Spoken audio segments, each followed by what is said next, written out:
So, I mean, I guess we could go over a brief recap of last session, but I think it really sums down to we almost died. Yeah. Yes. Yeah. Half of us. Half of us almost died. Just need to play Because that one Andros song. had a horrible plan. Just need to play the one song. I almost died in your arms tonight. Or I died in your arms. Almost died in your arms tonight. There we go. About sums up the last episode. Or I should have last walked session. away. But then we got Void Ex Machina out of ease. Oh, nice. Yeah. I mean, Well, that's what happened, but you it made sense. You get a free jail card that was set in motion several sessions ago, so Let's just say it like it is. We were saved by the power of suicidal friendship. Hey, only one person knows that he's not in the room. One other person knows it. I mean, yeah. Brings a tear to my eye. Brings a tear to your eye and a dagger to your chest. And a dagger to his chest. Yeah. Such poetry. So, before we start the session then, a few things kind of got messaged to me as far as just retconning and general what happened during said things. So I guess as far as some shopping stuff, I guess we will say Thamor and Seabreeze went to go get size and pick out clothing and have that prep for them to be picked up later. Whether you want to pick that up in the middle of the night, though I doubt, the stores wouldn't be open, so that's something you could pick up the next morning since the ball wouldn't be till the evening. So you still have a day to pick it up. And then you would have the funds currently, but you got sized and picked out the gown, not gowns. Well, for Thamor it's a gown, I guess. Picked out the attire you wanted. Oh, please let it be gowns. I want to see this. I'm listening. Thamor in a toga. Oh, God. As befitting of a god. As befitting. Where's my thunder halberd? Anyway. Underhands. That wasn't Thunderhands. What? Turns out he was working in the clothing shop now. He needed a part-time job. Mm-hmm. So His adventures went south, apparently. I guess the question also is do you pick... I had it all kind of planned out for shopping, but we never really got around to it. The two options of retailers that pretty much stayed in business as far as selling garments of some repute is there's basically a cheap option and an expensive option that you get from talking to Gorvin. Oh, expensive, of course.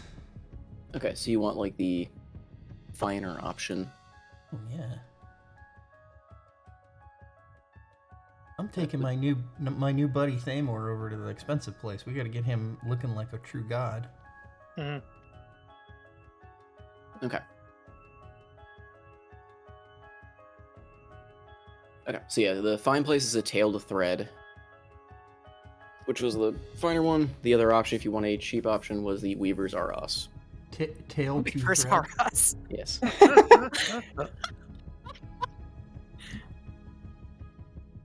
So if you ask about it, Gorvin will give you very kind of sidelong expressions of it's a very odd place to get dressed. But so yeah, if you go to the finer one, it is a thread or a tail to thread, and they will have pretty high-end, really quality goods, and as far as a pretty eccentric owner who is very knowledgeable about his business. So there's that. Absinthoss. You, while they were doing their thing and you were using the full wish to create the amulet. So the amulet you create allows you as a one-time use. Upon use, this amulet will dissolve in a 20-foot cube surrounding you, or the location of this amulet. It will rend all planar, stifle all planar ability by basically opening up a fissure to the void in which Madeline herself will step through. Mm. Oh. It lasts The for smile. It lasts for 10 minutes. She moves with you. So that 20-foot cube moves along with you. Unintended side effects are unknown. But it will, again, cut off all plane interactions because it is literally tearing a hole in the fabric of reality in the location that you are in. Just as a clarification, 20-foot cube, you mean 20 foot basically in either any direction of him? Or... No, sorry, total, so 10 feet in either direction from him. Okay. So 20 foot total on the length, but 10 feet originating from him in terms of, because it's going to originate on him. And it will follow wherever he goes with the necklace. If you lose possession of it, it will fade. So if you try to hurl it, the effect will end. That's fine. I had no intention of hurling it. Okay, no, just figure I'd clarify. So that will be created, and it is in the likeness of the old amulet that Madeline was in not too long ago. So there was that. In that downtime as well, Evian, your dress is completed to the specifications you asked for. Mm-hmm. A very proud Faye is. He is very, very proud of his work. So, to say the least. And I believe were you planning to come back at the night or the next day? Probably the next day, because she was going to go back to ask or check on Father Labia before she leaves, and saying that she'll let him know kind of stuff when he'll return back to the mortal realm. Okay. So you'll be not here for this immediate part. Is there anything else I missed as far as what people wanted to do as carryover?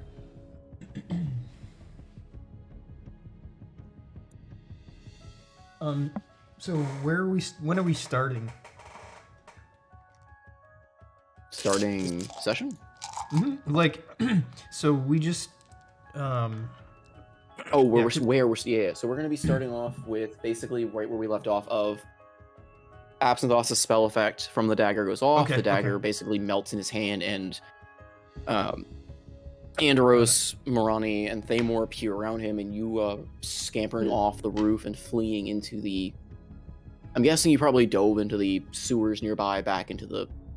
I don't know, where you scurried off, Sevier security. Exactly. No, you got it right. It's like, I think everybody's dead that I just saw, disappear. And then, so I'm like, oh God, I gotta get out of here, and I don't want to go back to anywhere I was before, assuming people are gonna follow me, blah, blah, blah.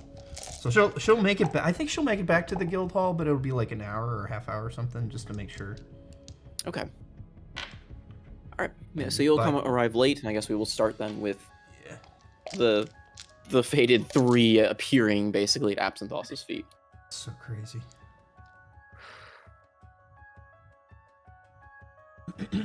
So I guess language like you, Morani.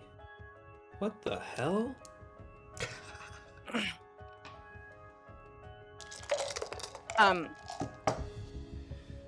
After appearing back, I assume that when they appear, Andros, have you kept a hold of Morani's hand the entire time, or? I would say he held on. Obviously, we appear. I'm expecting we kind of hit the ground and tumble. So at that point, probably that will break. But on initial appearance, yes. Yeah. So, and Zidane, are you around? What's the time again? Is it evening? It is late evening, close, we'll say 1 a.m. So I do not know if Zidane would have been asleep or if he'd be awake waiting for the return, since he noticed 3 companions are gone. Because you didn't know Morani left, so I don't know if you were going to wait up for her. Or... So, yeah, I would be waiting up. Probably went up to go to the room to check on something, then came back down the stairs. Corbin and they would be gone by this point. They would be asleep. So I guess that they get bamped back into the guild hall, and Marani just looks around in confusion for a few moments. Just it takes her a minute to realize where she is and that she's not dead. You know, she looks at Andros, eyes wide, but doesn't say anything, and then she just kind of looks wildly around the room before finally catching Zidane's eyes. And to Marani.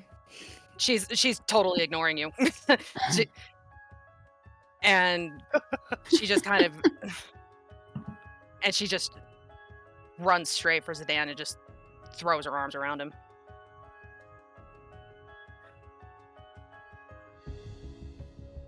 A little bit confused, but he embraces her immediately. He's looking between Thamor and Andros.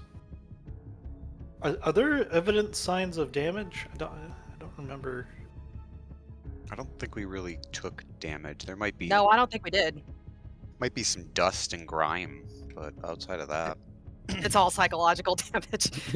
It was the knowing that basically any of those hits was going to be pretty damaging or lethal, and the fact that you were up against. Yeah, you didn't actually get hit. Weird.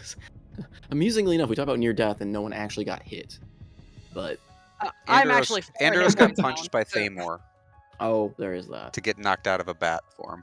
And you did take. I think you and Thamor took damage from the void transfer, but A single point, I think. yes, single point. because rolls. But also, yes, Andros, you notice your flask is once again full. The barnacle flask. Mm-hmm. Doesn't notice that at this moment. Okay. Andros? Do I just not exist to you people? What is going? Why are you all? Andros goes to open his mouth and nothing comes out. And he's kind of scrabbled back. He's sitting with his back against the bar. He's still on the floor. And he's How's the kind of, thoughts? Sorry, continue. he just puts his hand to his throat. Again, no sound coming out, and he just kind of slams a fist against the side of the bar. And there's a look of both frustration combined with very much a look of there's a shadow of a fear you've never seen in his eyes before. Abzaz will pat where the pouch with the dagger that's now partially melted is. You'll put two and two together. Oh, I see. I have so many more questions. Zidane puts his hands on Marani's waist and just gently puts space between them. And he's checking over her face and just over her person. Why are you dressed as if you were out? Where? Marani, what? I thought we were dead. I thought we were dead. She's just completely she's having a hard time stringing words together right now. She's kind of shell shocked.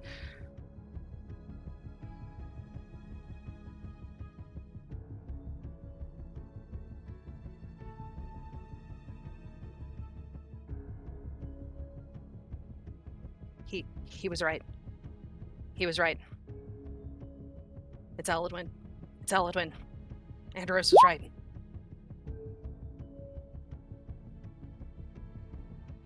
How would you...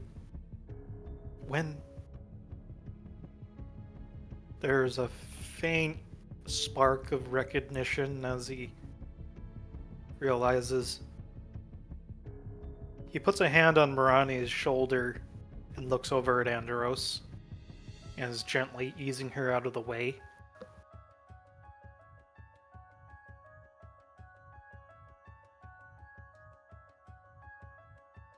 He's gonna step past her. I mean, do you resist? Do you?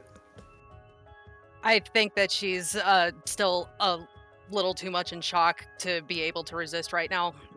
Like, she keeps her eyes on you, but she lets you like kind of move her to the side. Seymour, can you speak at this moment? Seymour tries to speak, but nothing comes out, so he shakes his head. Got it. Well, at least it's only a temporary condition. What on earth? See, you can't speak. Ronnie. Ronnie, are you What? there? Absinthe. Apparently. I'm glad you're all safe, but you're the only one who could speak. If you don't mind me asking, what happened? I turn my We back for a few minutes. Next thing I know, my dagger goes crazy and summons you all here. we we went to House Leopold. We wanted to see Andros. Well, I can't just lay this all on him, but because I wanted to see too, but we thought that he might have been Eldwin, and we just wanted to make sure to see what we were dealing with. So we snuck over to House Leopold, and we had no idea what we were in for. We just thought that we were going to do some quick reconnaissance, scout for a little bit, and then make our way back out. But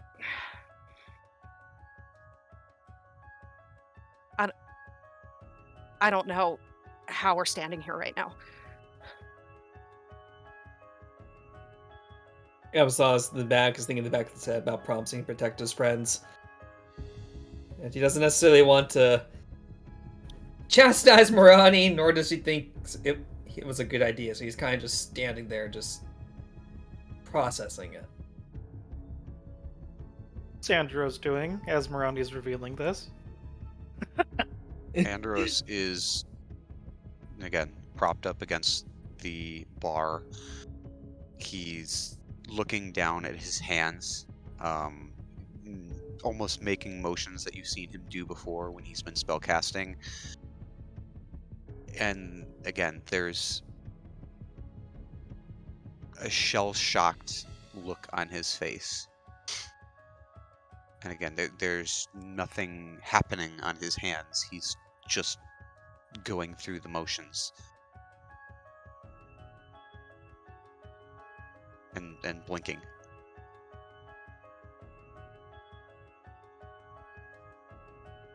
Well, I'm glad I'm not the only one who has crazy plans. So it was Eldwin there. Yeah, he was there. He was there. Wait, wouldn't that mean that he was alive this whole time? I don't think it's Eldwin anymore. Not really. When we were trying to talk with the Crown earlier, Faust said that Eldwin was gone. Maybe it's just someone wearing Eldwin's skin, I don't know, but it sure as fuck looked like him. Most See. don't like to raise pawns. Remember the grove? Uh,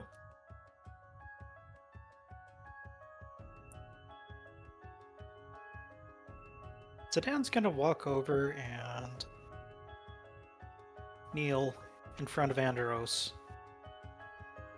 Snap his fingers.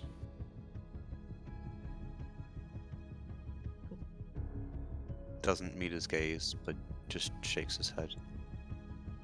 He's gonna reach out with a hand and grab one of his horns and force Andros to look him in the eye.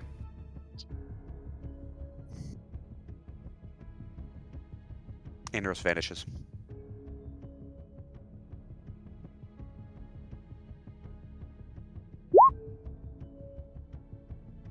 He's gone.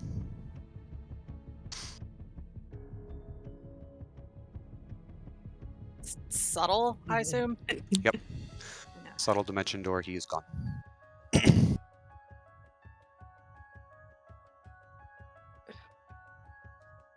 Zidane's hand clenches around air. I'm going to assume that you were all in some kind of mortal danger. And it sounds like it was a surprise. We had no idea what we were in for. Once our cover was blown,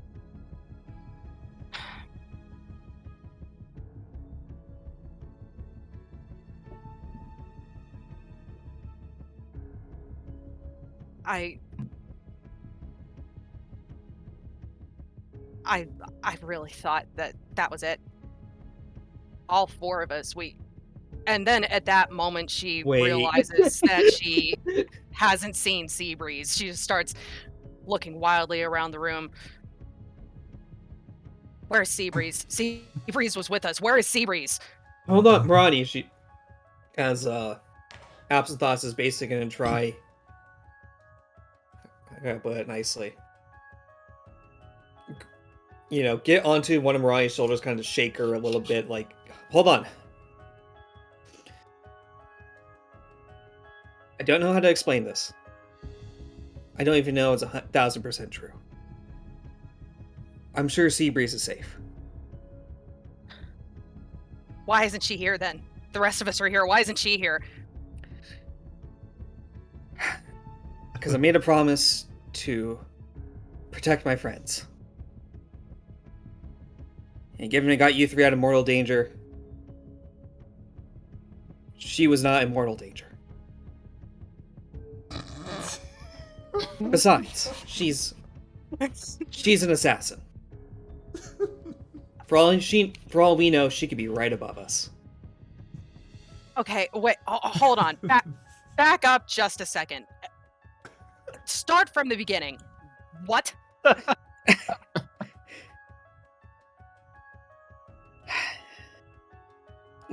Absalas pulls out the damaged dagger. Many nights ago, I made a promise.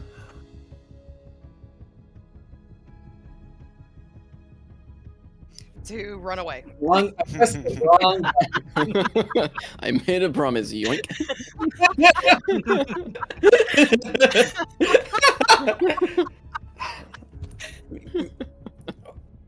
Holds up the damaged dagger in an unthreatening manner in front of Marani, but so it's obvious that you can see the blade is melted away to, well, it wouldn't even cut bread. Is this supposed to mean something to me? Honestly, after dealing with that tree, asking that power to purge that darkness, honestly, I thought it would just be easier to end it all. I severely contemplated it. Skulked off one night. No one would have been the wiser. I really thought about it. Well, I guess I learned something new about this dagger too right now. I asked the dagger to protect my friends, imbuing some power of the void in it. However, it seems its strength has been amplified residing in the dagger. Which would probably explain why when we first found it, there's some scrawling of a damn fool who, well, exploded with it. I was hoping to use this as a safety mechanism when going against Mother, but it seems its time was now, not later. And given, I know it's a void power, given that Andoros and our god over here can't seem to speak, similar to our trip to Damorak. At this point, I'm just happy you're all safe. And I know Seabreeze is too. wherever she is.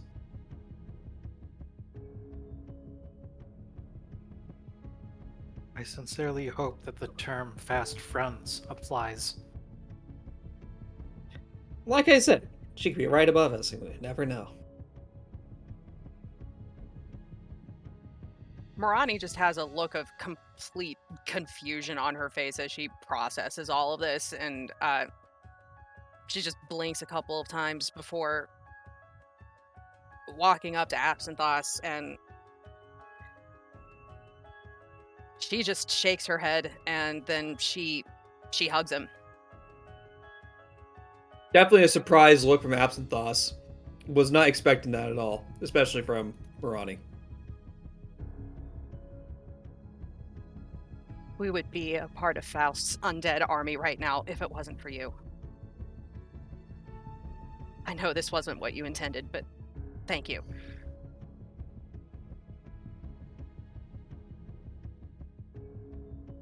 You're welcome. Isn't this what friends do for each other?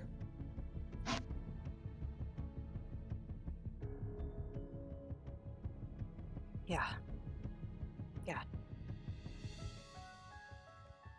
Didn't I just see Andros there a second ago? Zidane's hand that had reached out to grab Andros is still clenched very hard. His hand is wet. He was. Zidane, Absinthoss can't- has started looking at his arm to see if there's any void residue.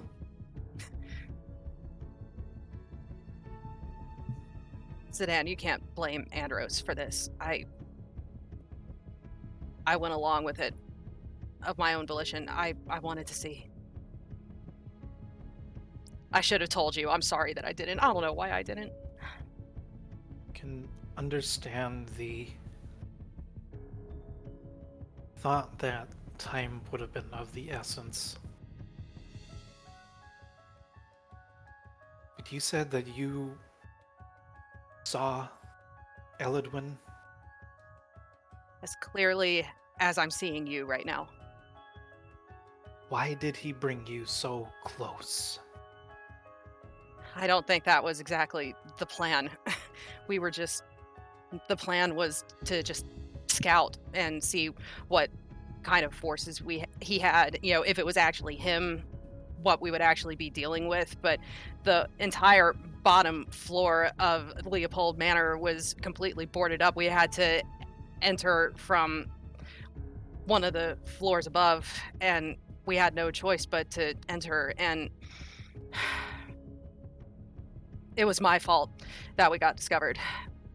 I blew our cover. It was me. And then we were just completely unprepared for what they were throwing at us.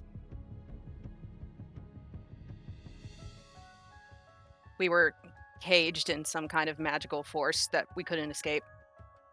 I thought I was going to die in that cage. We were all going to die in that cage. Andros tried to teleport us out, but I thought at first that that's what happened when we found ourselves back here, but I don't think that he would have been capable of bringing us all the way back here. Horse cage. Is Elidwin a lich now? That wouldn't line up. What spell? Is it something you're familiar with in your studies? DM, would that particular spell have been something that I would have been familiar with? Go ahead and roll me an Arcana check. Okay. Could I also roll an Arcana check? You can. Come on, roll 20. You can load. I'm gonna guidance myself. Me and my awesome Arcana. Okay, that is a 17. Okay. Yeah, you both are aware of the spell being used. As we mentioned before, it was Force Cage, I believe was the full name. Yeah, pretty sure it was Force Cage. Yes, Force Cage. Double checking. Horse cage. Yeah. Force cage. I'd never seen it in use before, but I've Ooh. heard of it. Well, whoever definitely wanted you dead, that's for sure. Is it something? Imagine being put into a box sedan, but the box is invisible. You know you could summon that light of the moon thing? Moonbeam, wherever you called it. Imagine you could force someone into it, and they had no possible way out. You can't even dispel it. Even to try to get out of it, you can't run out of it, you can't fly out of it. Even to try and teleport out of it, you basically have to overcome the strength of the caster's will. Must have been why Andros failed to get us out. We were fish in a barrel. It was just a matter of Apt time. analogy.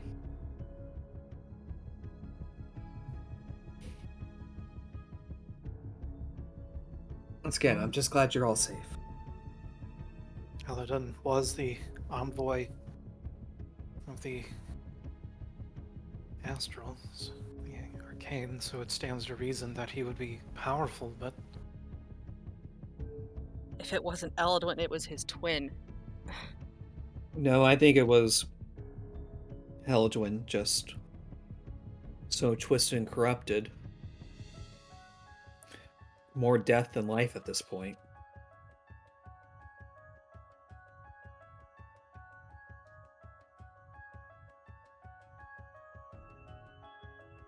He wants the crown. He wants it desperately. That's why they haven't burned the city to the ground yet.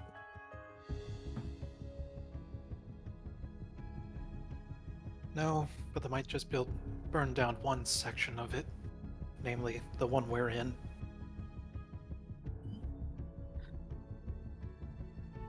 Xander, where is the crown? He was Treg, would we have known that the crown that you brought was a fake? All you know is that one, Andros did make fakes, and that Andros said the real one was safe. I would have seen you making it outside, though. Remember that? Yeah, that's why I said you would know that I made fakes. I don't think anyone Okay. saw where he stowed or stashed the other one, other than him just saying it was safe. Yeah, and Morani and Andros had a tiff over it, and then he disappeared for a while, and then she didn't know what happened to it after that. So yeah, that tracks. I don't know. Andros insisted that it was safe, but I don't know what he's done with it. But I know, or at least I very much hope that it is not currently in Eldwin's hands. As far as the specifics of where it is, well, we would have to ask Andros. Honestly, it might be best that we don't know where it is. Sedan flicks the, I imagine, sea brined water off of his hand onto the floor.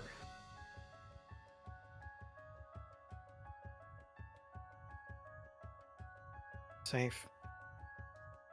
Right. Absinthe finishes looking at his arms.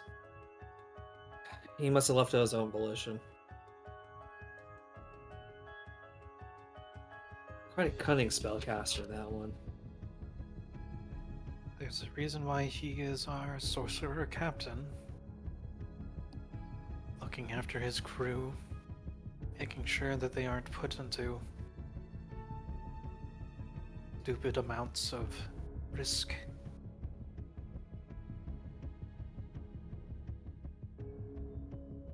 You know, unless he's the one initiating it, but it's kind of irrelevant at this point. We've all made pretty stupid decisions in our lives. We followed him. He didn't force us to. Like I said, it's irrelevant at this point. What is done is done. Yeah, and now we might have a fucking problem. Because now, not only does he still not have the crown, we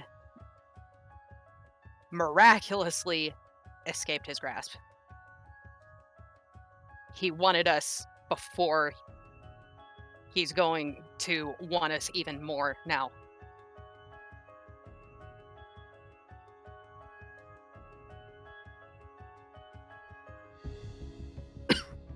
Well, at least we have a ball to attend and be in the middle of nominally hostile forces to Eladwin and his little army. Yes, one that's probably going to end in a mass sacrifice if we don't do anything about it. Of course, why can't we only have one problem to deal with at a time? Because our enemy, unfortunately, is smart, creating dilemmas instead of problems. Or are we just stupid and keep on biting off more than we can chew, as humans are wont to say? You know, the longer this goes on, the more I wonder if that's actually true.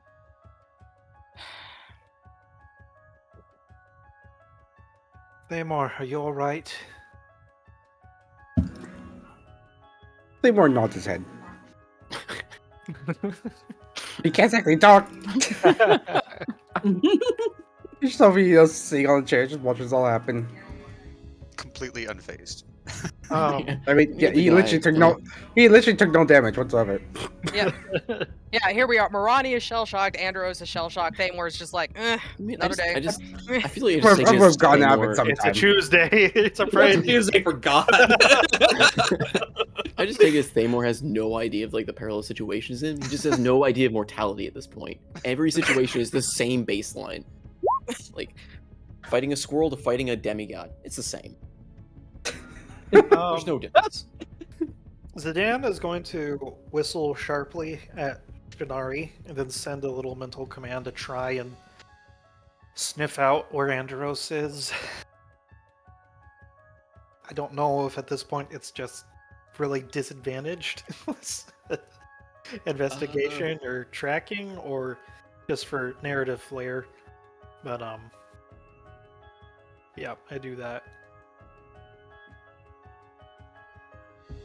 I mean, Shinari can try to track him down, but it would be very, very difficult considering you have no start point. He kind of just disappeared, you know, what, 200 feet or whatever, or 300 feet? At least 500. Oh, angle of it, yeah. So yeah, 500 feet just with no trace in a direction. So it's quite a large area that she would have to cover to get the scent. Well, she needs walkies, so she can go do that. Gotta love a dog that can walk itself, apparently. Andros will find us in due time.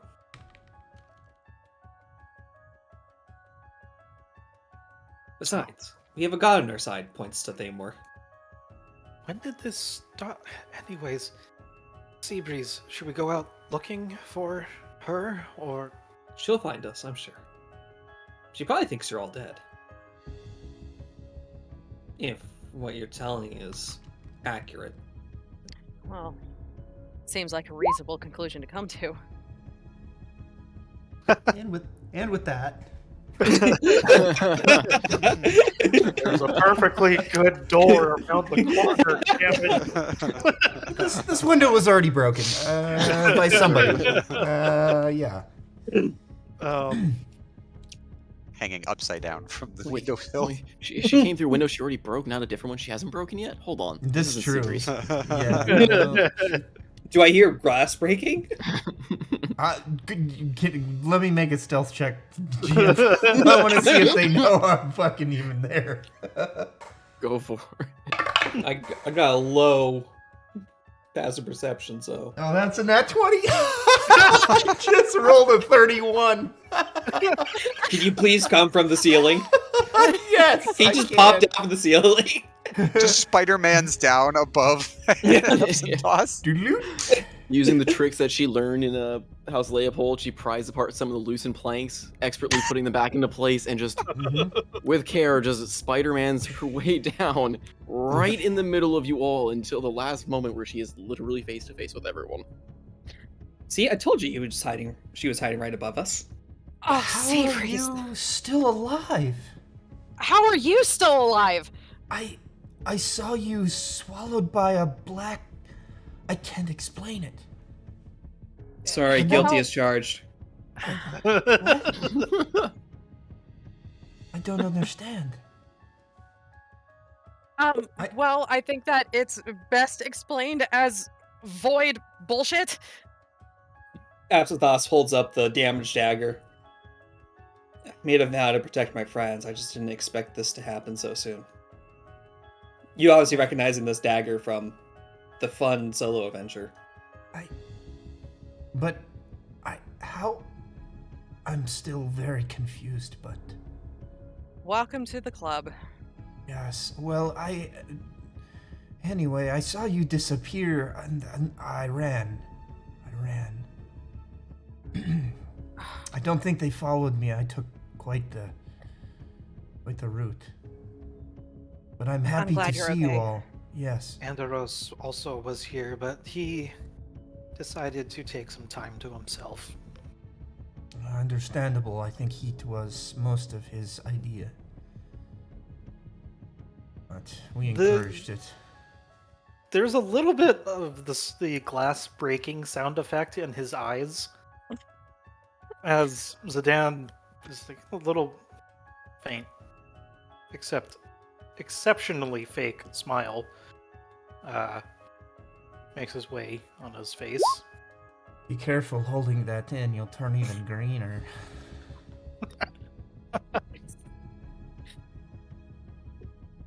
I know what he meant. No.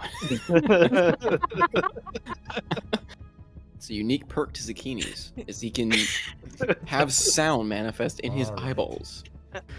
What? Hold on.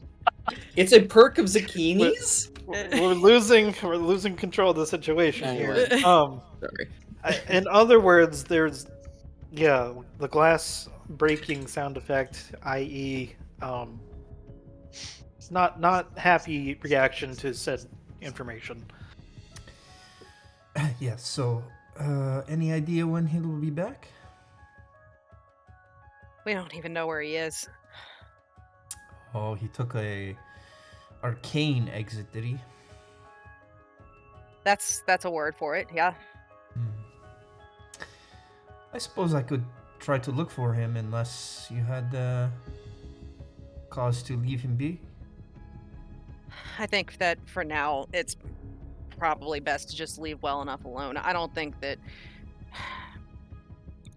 he's going to abandon us. At least I hope he won't. It's not in his nature. He probably just feels really bad about the whole thing. What time is it right now, GM? With all this talking, probably edging on like 1:30, 2 a.m. So very late or early, depending on your perspective. Well, kind of quiet in here. Maybe we should rest up for tomorrow. Yes, and calm down. Right.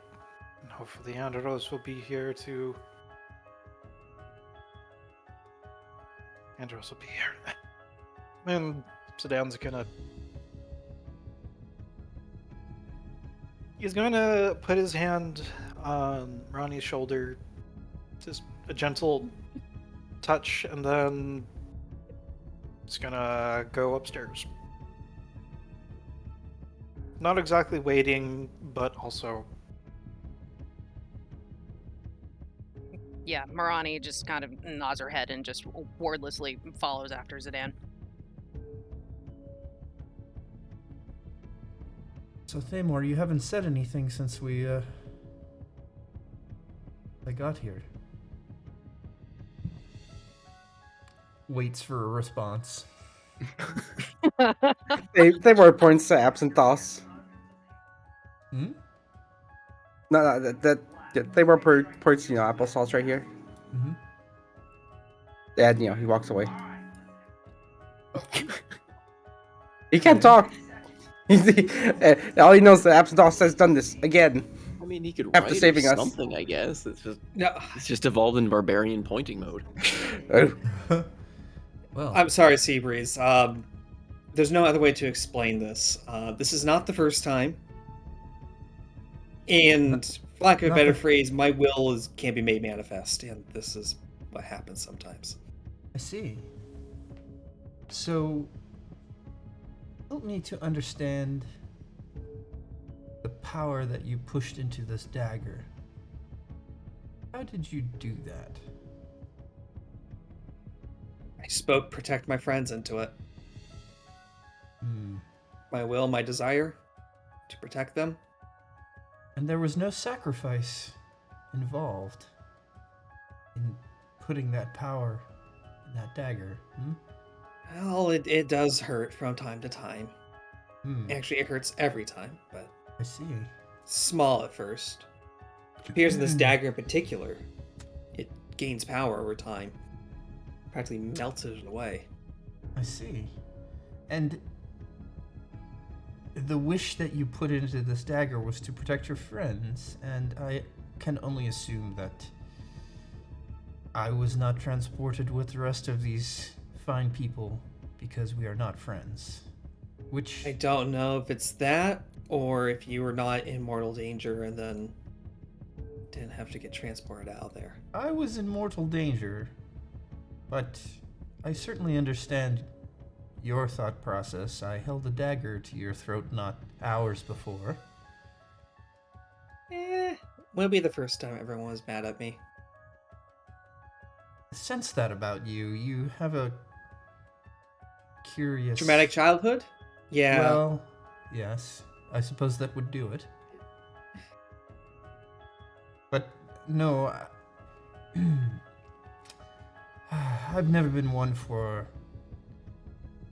manipulative small talk. I will spare you the burden of suffering through my attempts and just tell you that my organization has quite the interest in you.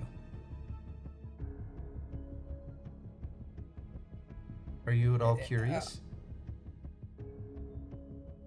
Kind of just looks around. Yeah, except for receivers that for a few moments.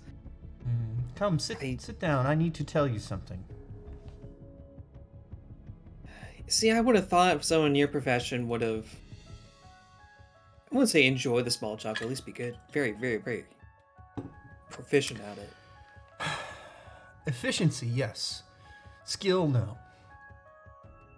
My specialty, you could say, would be in not talking, not making any sound at all.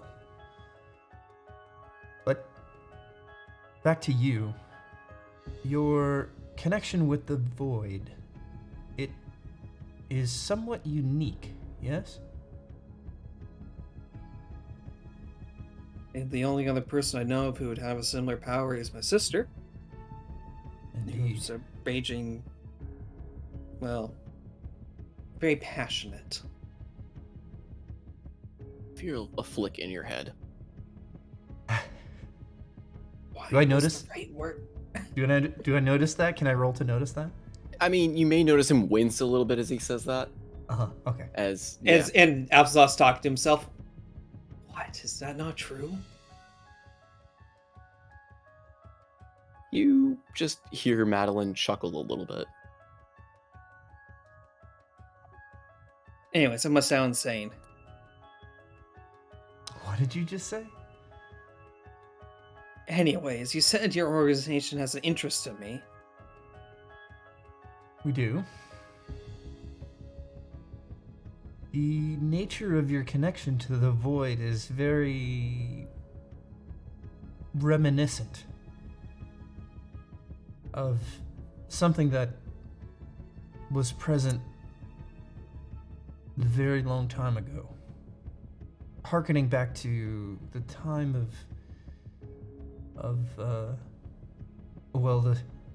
heroes that you seem to have encountered on your travels recently.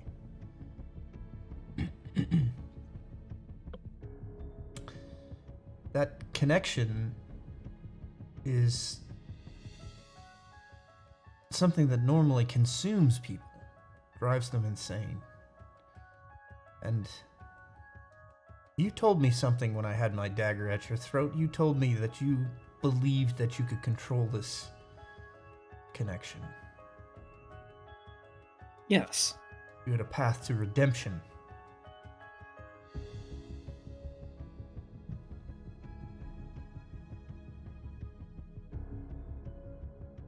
Yes, Well, that if- would be a adequate way of saying that.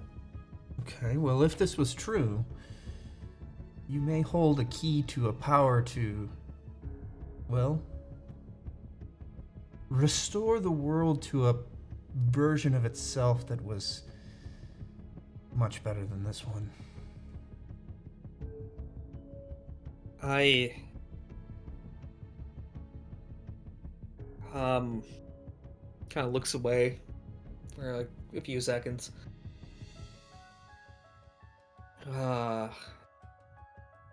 Does your patron understand what I'm telling you?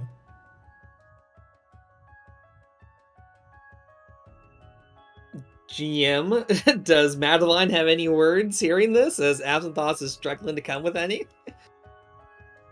Well, I mean, yeah, if you're listening for her response to it, she speaks to you as if like whispering in your ear.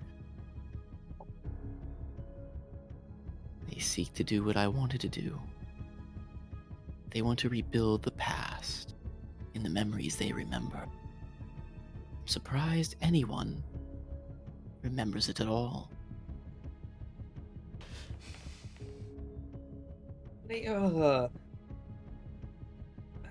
I don't know how to say this, but I'm not sure that's a good idea. I'm not Perhaps sure if you're not. familiar reading your history books. What was a I don't need to halcyon read day? books. What was a halcyon day for one group was an unending nightmare for another. Tell me what you know Whatever- of it. A world before its collapse? Not much, but I'm pretty sure the descriptions were rather one-sided. As is always the case. But it's quite a different thing to have lived it. So even, let's pretend for a moment that I have the ability to revert the world back to when it once was, before, let's call it the fall. It's not like it's going to prevent another fall. Oh, but it could. See, this unmaking, as it's been told to me, could have the possibility of completely eliminating the current threat from existence. You hear Madeline chuckling in your ear. But it would really be the same. These fools look for the past with rose-colored glasses. Seabreeze, I don't know how else to say it. It always makes it sound like you want me to play God, when gods don't even exist. Not at all. I think you're incredibly naive. But I think your motivations, with a little work, are exactly aligned with my hopes. You wish to atone. He puts his ha- And you wish to correct injustice, and you wish to rectify your own past. He puts his face into his hands, just.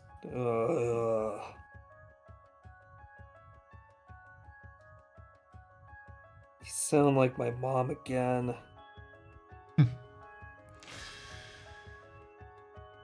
Your mother wants dominion. She doesn't wish to change things. Yeah, I know, but you're both using the same line of thought. Difference between me is that mother came straight from mother. Yours comes from whoever your benefactor is. It also comes from my desires, my personal desires. I knew a time where this threat didn't exist, and I was a very different person that I liked a great deal more than who I am now. Such as it is for you, correct? You know what's kind of messed up is that right now it seems like everyone else's desires except my own's kind of being put into this. What if I Well? do want a world full of suffering so people can rise up from it? What Isn't if that what we're doing? creating a world with more suffering in it? No. But we are certainly rising up out of the current suffering to create a better world.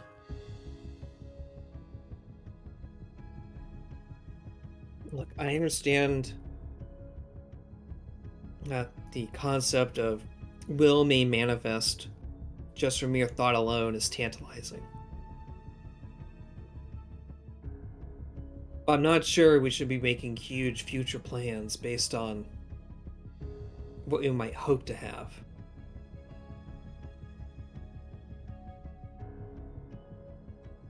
That's probably the most intelligent thing I've ever heard you say.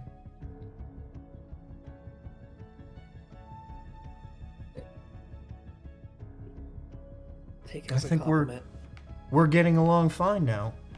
I'm coming to understand you a great deal better than I used to. You remain shadowy as... Well, perhaps you could remove the shadow and veil from yourself. What do you wish to know? You said you were a much happier person before.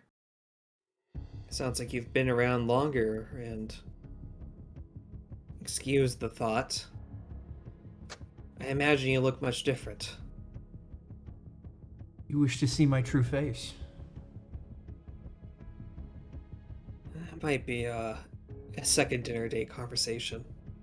I think for now, it would just be enough to know before your current occupation, who were you? What were you doing?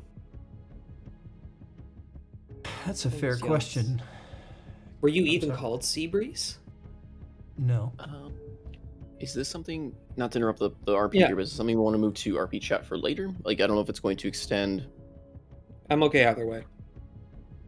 unless you guys want Okay. to RP it out and everyone else, like, kind of leave it up to the table as well. I just don't want to, I know we've been, Monopolize. I just don't want to, like,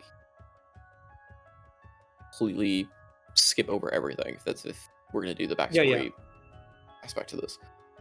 Unless there's more to that's going to happen, we can RP it if everyone else is fine with it. I guess I'm not revealing my face. Like I said, second dinner date conversation. Well, sorry, I'm not trying to sound like rude in that regard. I just know people want. I just don't want to. Yeah, no, we could be at this for hours. Yeah, and everyone else is kind of just sitting there twiddling their thumbs. So, I'm okay putting that to a text RP thing. I don't know if Trans, you're okay with that, or if you want to do a little bit of sharing. Up to the rest of the group. Do it. All right, sounds like do it. Go for it. Yeah. Make it so. Make What it was- so. Go for it. Yeah, what was Seabreeze like before she was Seabreeze? Okay. I lived in Galaran, believe it or not. And This could sound really crazy. How many years ago? oh, it was more, I think, than a century.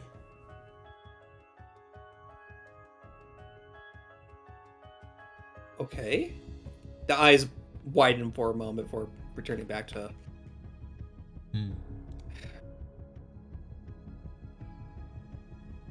Well, I guess it puts 2 and 2 together. Yes, I wasn't the most upstanding citizen back then. I was more or less a thief. But, you know, I was a member of the local guild, and we had standards, and I had quite a comfortable life.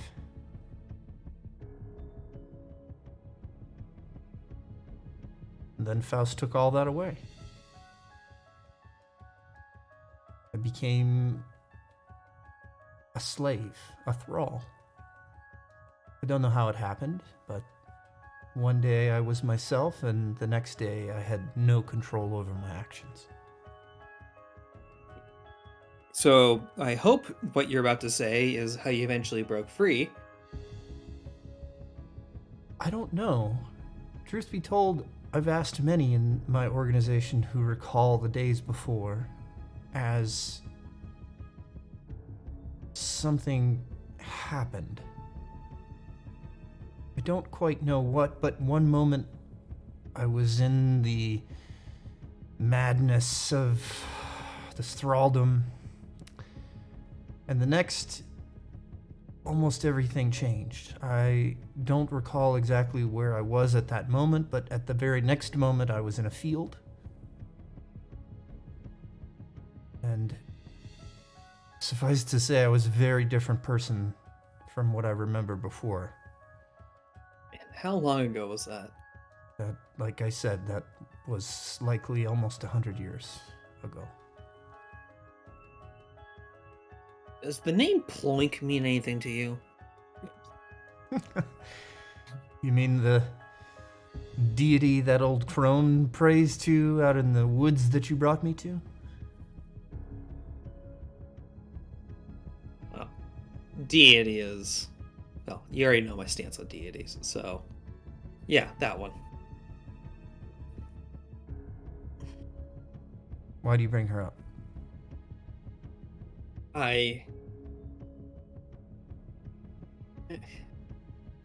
Do I see a theme around here? Thamor said he went to bed, so Yeah, then his sanctuary's right there, so you know. Okay. He's in the sanctuary. Short story is that one of the beans was consumed and basically freed my sister from effectively eternal damnation, and I don't know, maybe someone else consumed a bean and magically freed you. Kind of shrugs his arms like he doesn't know. Could be. I know not. But the lingering effects of my thraldom are what preserve me to this day, so obviously you can take guesses at why that would be, but this conversation is taxing me. I think it's getting rather late. I agree. We'll need to be well rested for the ball tomorrow, and I'll be honest, it'll be very interesting for Andros, wherever he may be, to go to a dance without being able to speak. Maybe this time he won't charm all the ladies.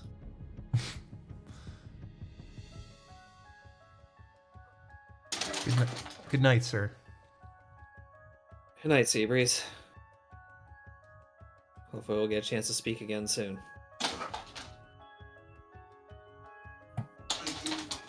Absalaz goes to the sanctuary afterwards. the Seabreeze didn't reveal their true face. Negative.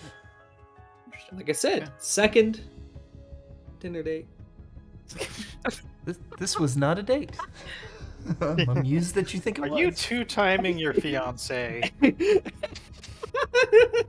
I mean, the last time he saw his fiance, she decked him in the face and stormed Yeah. off. So, I mean, Stay here and or go back where you belong. Whack! Does the sanctuary have a doghouse? It can be You're right. arranged.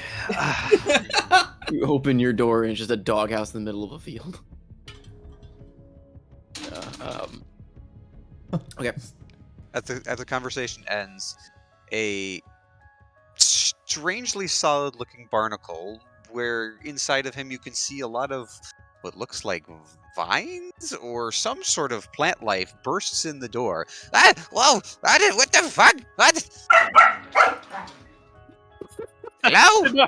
Shinari comes back behind you. Shinari is nudging Barnacle in the door. Shinari Close found him.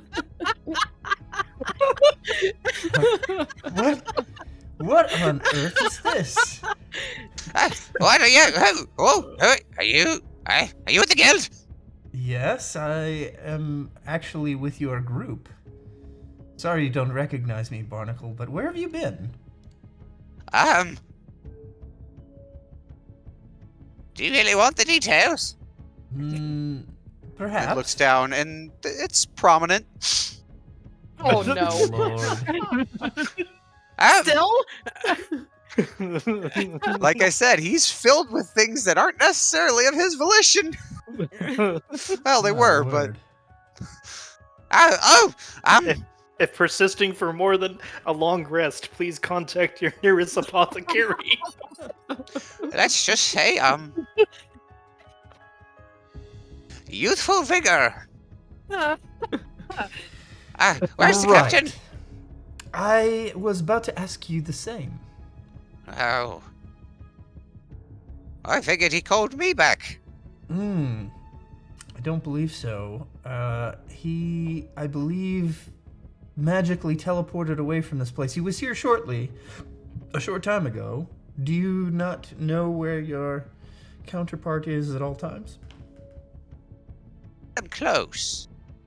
When I'm far away, it's like he doesn't exist.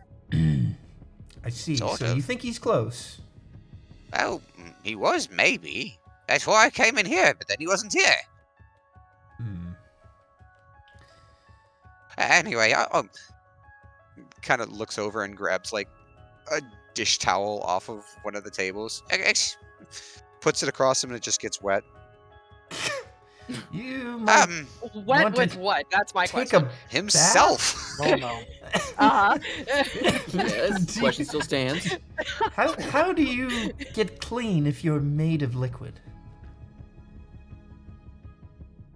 You know, that's a really existential question that I have no ideas. Well,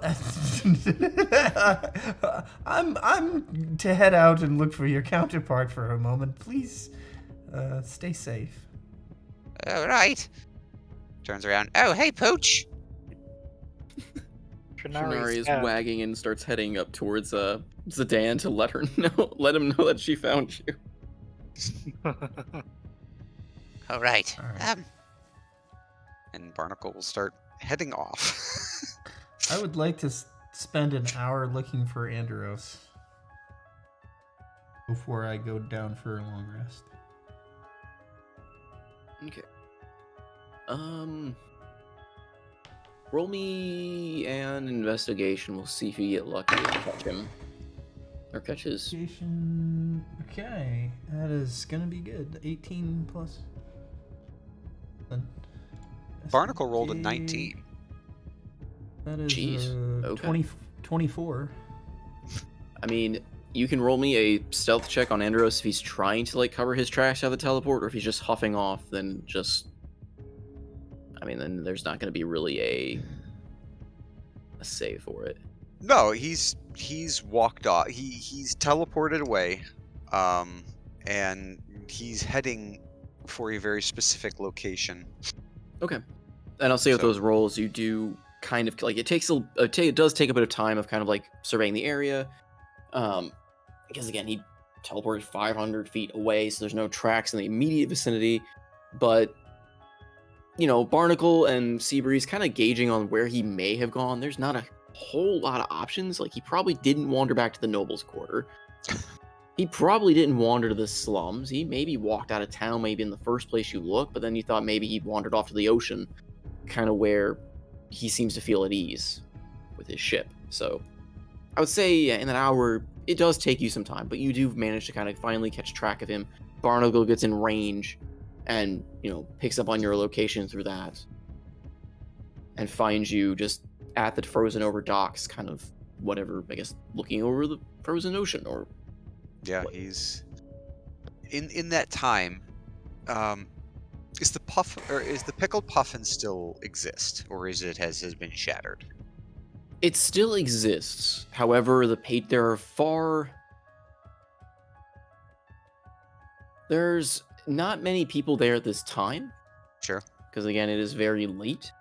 Mhm. The owner is still there, though. However, he looks a lot worse for wear.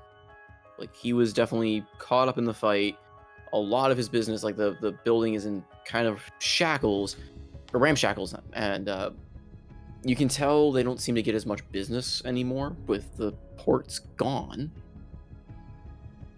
Sailors, the ones that were remaining, are permanently docked, and a lot of them have just kind of given up and left. Or they took boat the moment they could. Okay. So, Yeah, Andros will just stumble in, take to the bar, get Ostenwald's attention, mime basically drink, and sets 20 gold down on the counter. Woo. he gives that, like he's about to kind of make a remark seeing you come in, but seeing your expression, just kind of noting the dour expression, seeing the amount of gold, you see just kind of his usually exuberant gaze, because he's a very kind of boisterous character, and even in his state, he sees your general mood and just kind of lightens up, and you see his expression soften. He slides over a drink your way, and you see him also rummage in the back and start pulling out some food, as well as he lays down some slices of cheese and bacon in front of you. Andros nods at the drink, takes it, and walks out the door, leaving the food. Okay. And yeah, you guys will eventually find him sitting Seabreeze will let on one of the Barnacle docks. find you. She just wants to make sure that she knows where you are, and then I think if she gets an opportunity in shorthand here, if you are gonna like drink yourself into a stupor or something, she'll like leave a note with somebody to come find you. You know what I mean? Like, she just doesn't want to leave him in a place where he's not gonna be able to get back to us by tomorrow. Hopefully Yeah. he rejoins the group, and she's trying to make sure. Yeah, basically, Barnacle would spot him. He's sitting at the end of one of the docks. He's finished the drink, mostly just rolling it in his hands. As Barnacle approaches, he'll notice him coming, and he'll look surprised, but the dour expression on his face returns fairly quickly.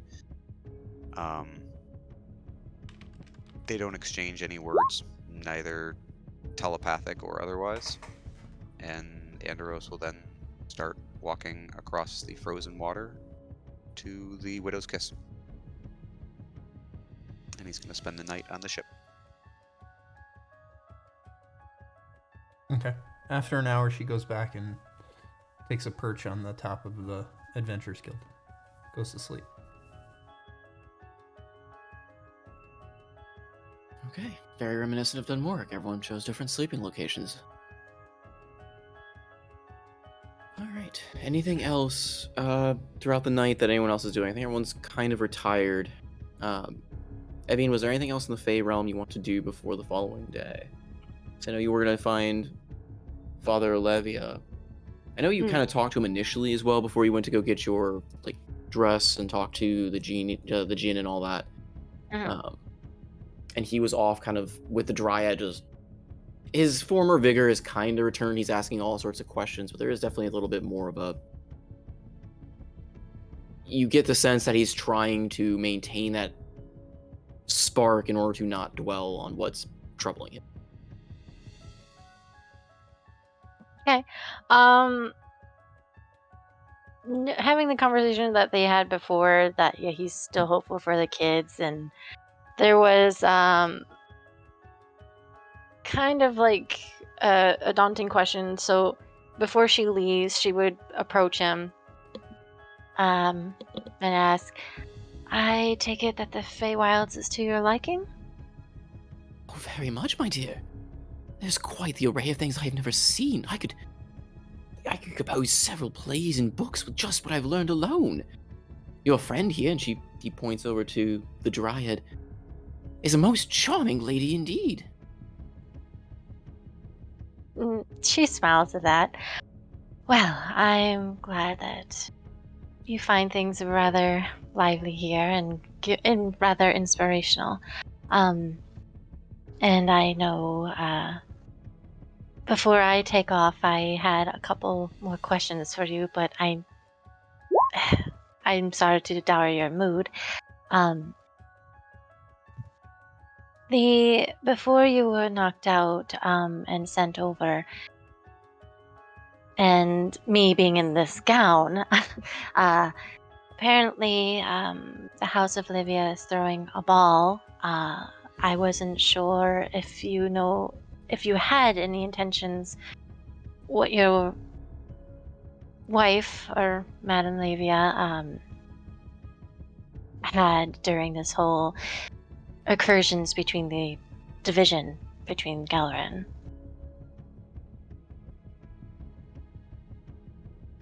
I'm not sure what you're asking. Are you asking?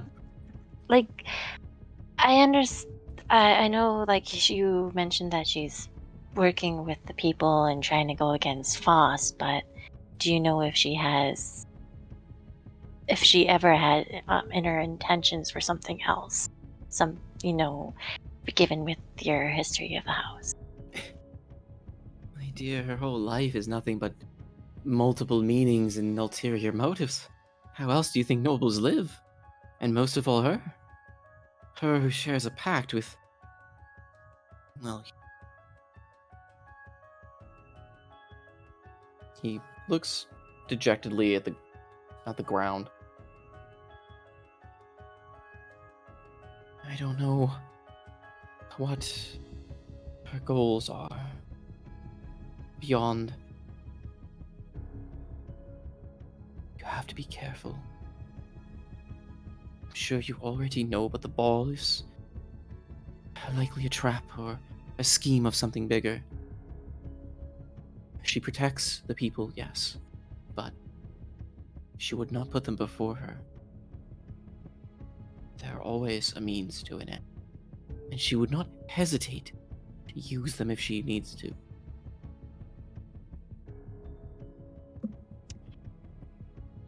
I thought as much.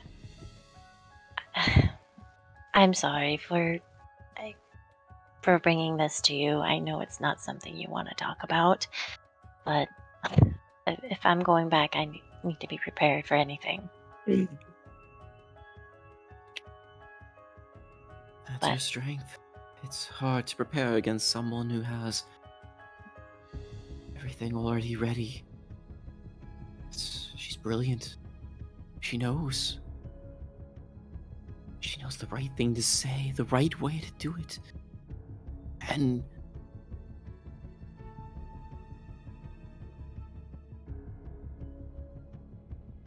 I don't know the right answer. Perhaps it's best to give her what she wants. Because I fear the alternative will be far worse. Well, given that that your son is made a pact with your daughter, I believe it's not in my head.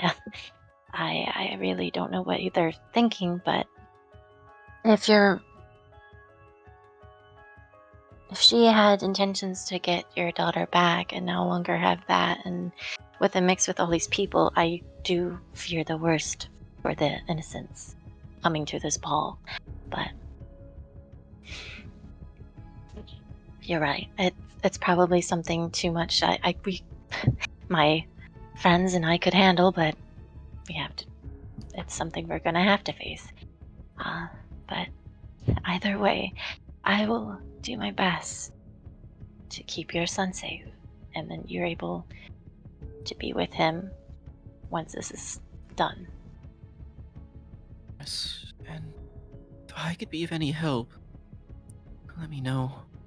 I don't know if I can face her, but I would certainly try. The past, it haunts me now. Things I thought buried are coming back to my mind. Holes in my thoughts being filled again.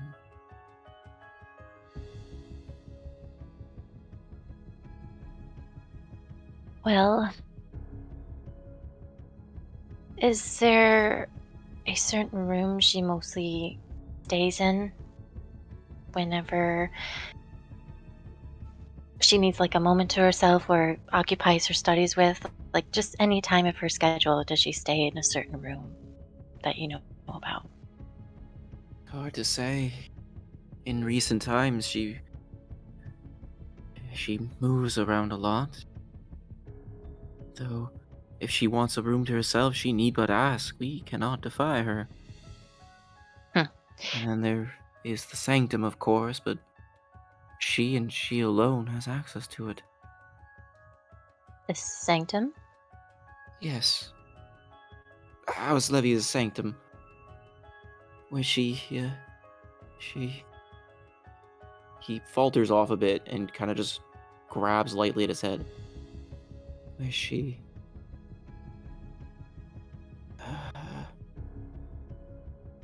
Why? I.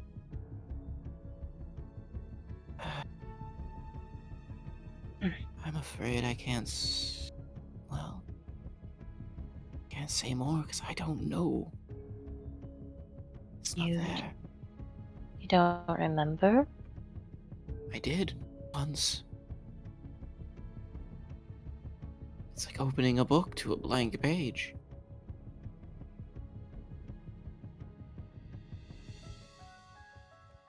Evan will take a second to register this and kind of like purse her lips for a second before looking over to the dryad. Well, it's all right. You don't have to talk about it. And most likely I'll just have to talk to your son about the sanctum. But if you need anything, well, you have a lovely dryad to ask for anything that you desire about the Fey realms, and I will keep in touch. Okay. Okay. Let me know. I must atone. I want to help. I know. And she goes over and places a hand on the shoulder. You're doing so much already, being here and giving as much details that you can remember, and just being here for your son. But if anything comes up, I'll make sure that I'll get in touch with the dryad and she'll get in touch with you. He just nods his head slowly.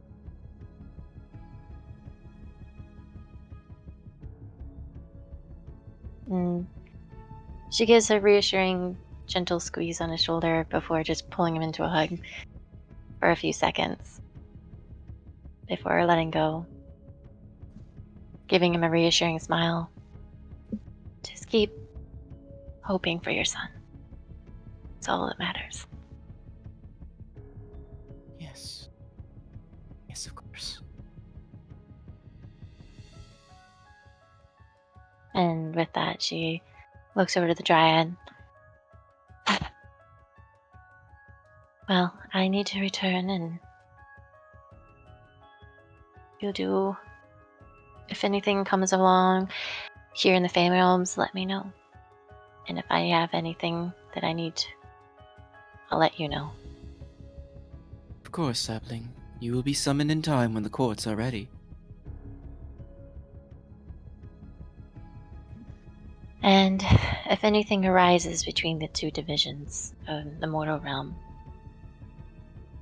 anything drastic, that I do need to let the Fey realm know. Of course. If the danger is too much, they need to step in. I know there's rules and regulations here, but it is the That will most be- important if it involves all realms. That will be up to the court to decide. Action or inaction, self-perseverance, or to go to the aid is not something any one of us can determine.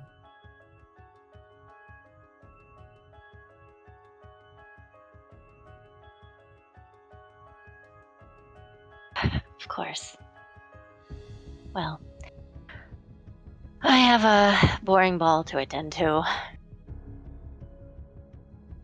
And she starts just walking away and just picturing the bedroom that she was in prior to visiting the Fae. Okay. The mark of the tree glowing upon your hand. Stepping forward, the smells of the lilacs and trees and various odd sensations of the Fae realm start to fade as you step forward onto the squeaking floorboards again into the Adventurers Guild.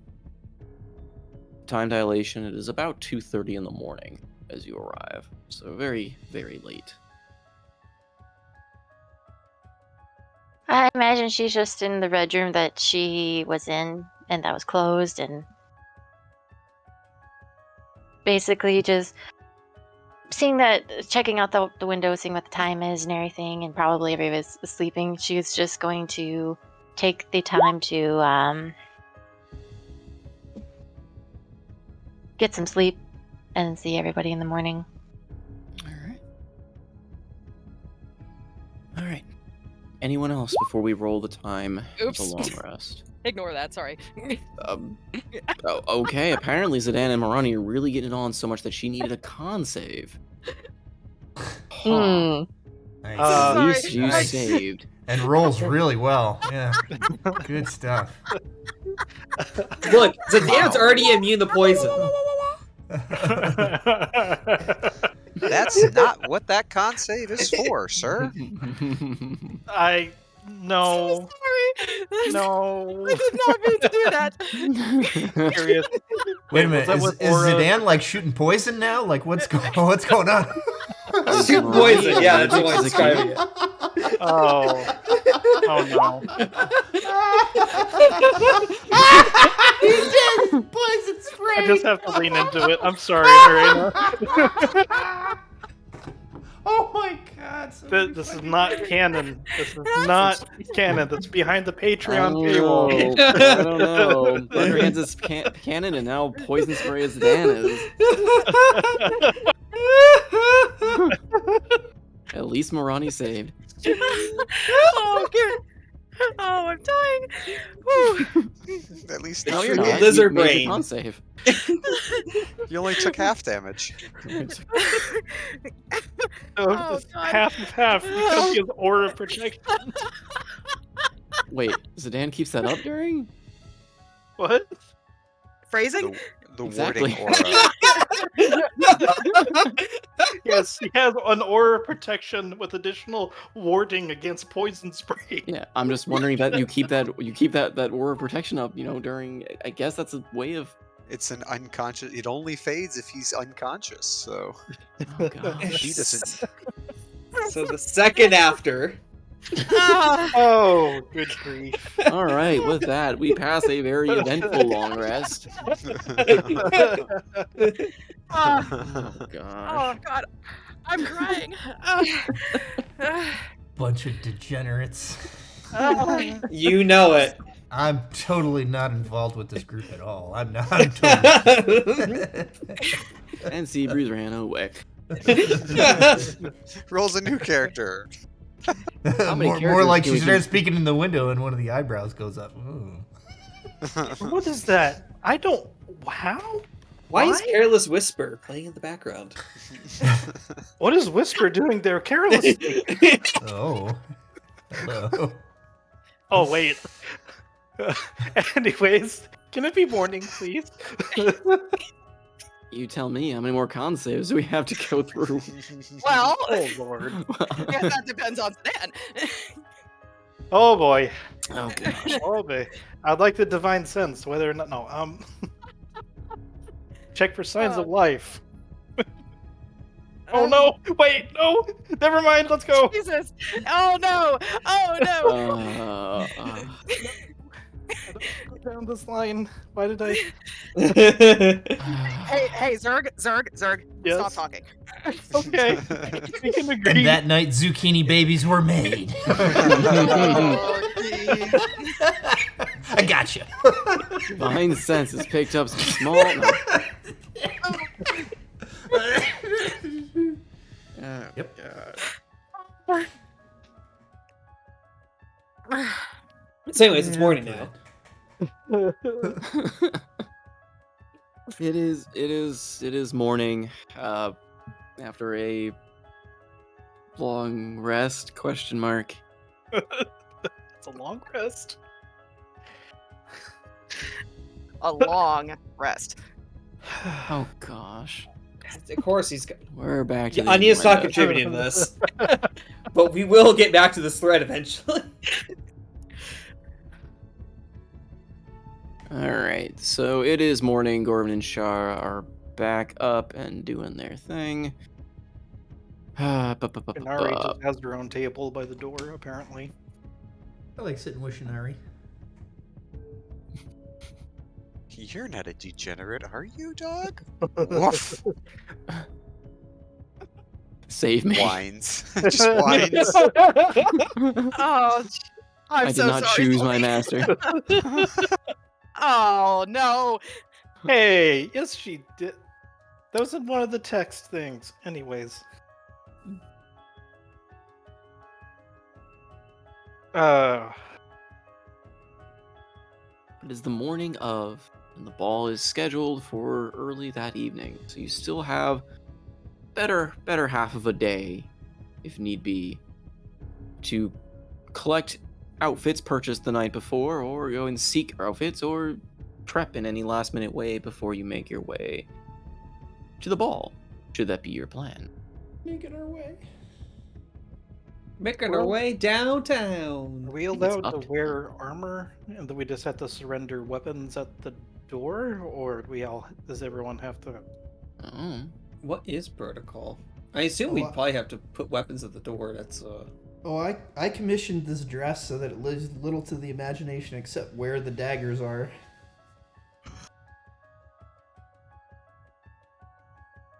It is so hard to escape horny jail right now. I mean, I threw the softball out there. You guys are just gonna let it fall. Okay. If we hit it, we're gonna be here all night. My mind, it's like Elizabeth Swan and his World's End. How the fuck did you fit that there? There's no guns in all there, right? No. Okay.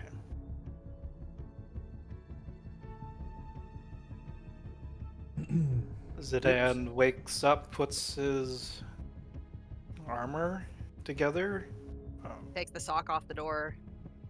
Cleans up the mess. Right now, no. I'll get more ice water. I'll be right back. Poison spray everywhere.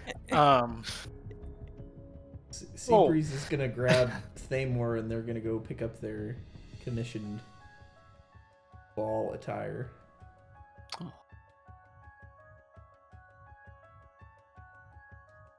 Okay. So it will actually, it's going to cost you from that vendor, it's going to cost you 100 gold each for your outfits. Each. I got it. But they tailor perfectly to your specifications. Worth every penny. Oh, thank you, House. Who did I rob for this? House Leopold. Leopold. Thank you, House Leopold.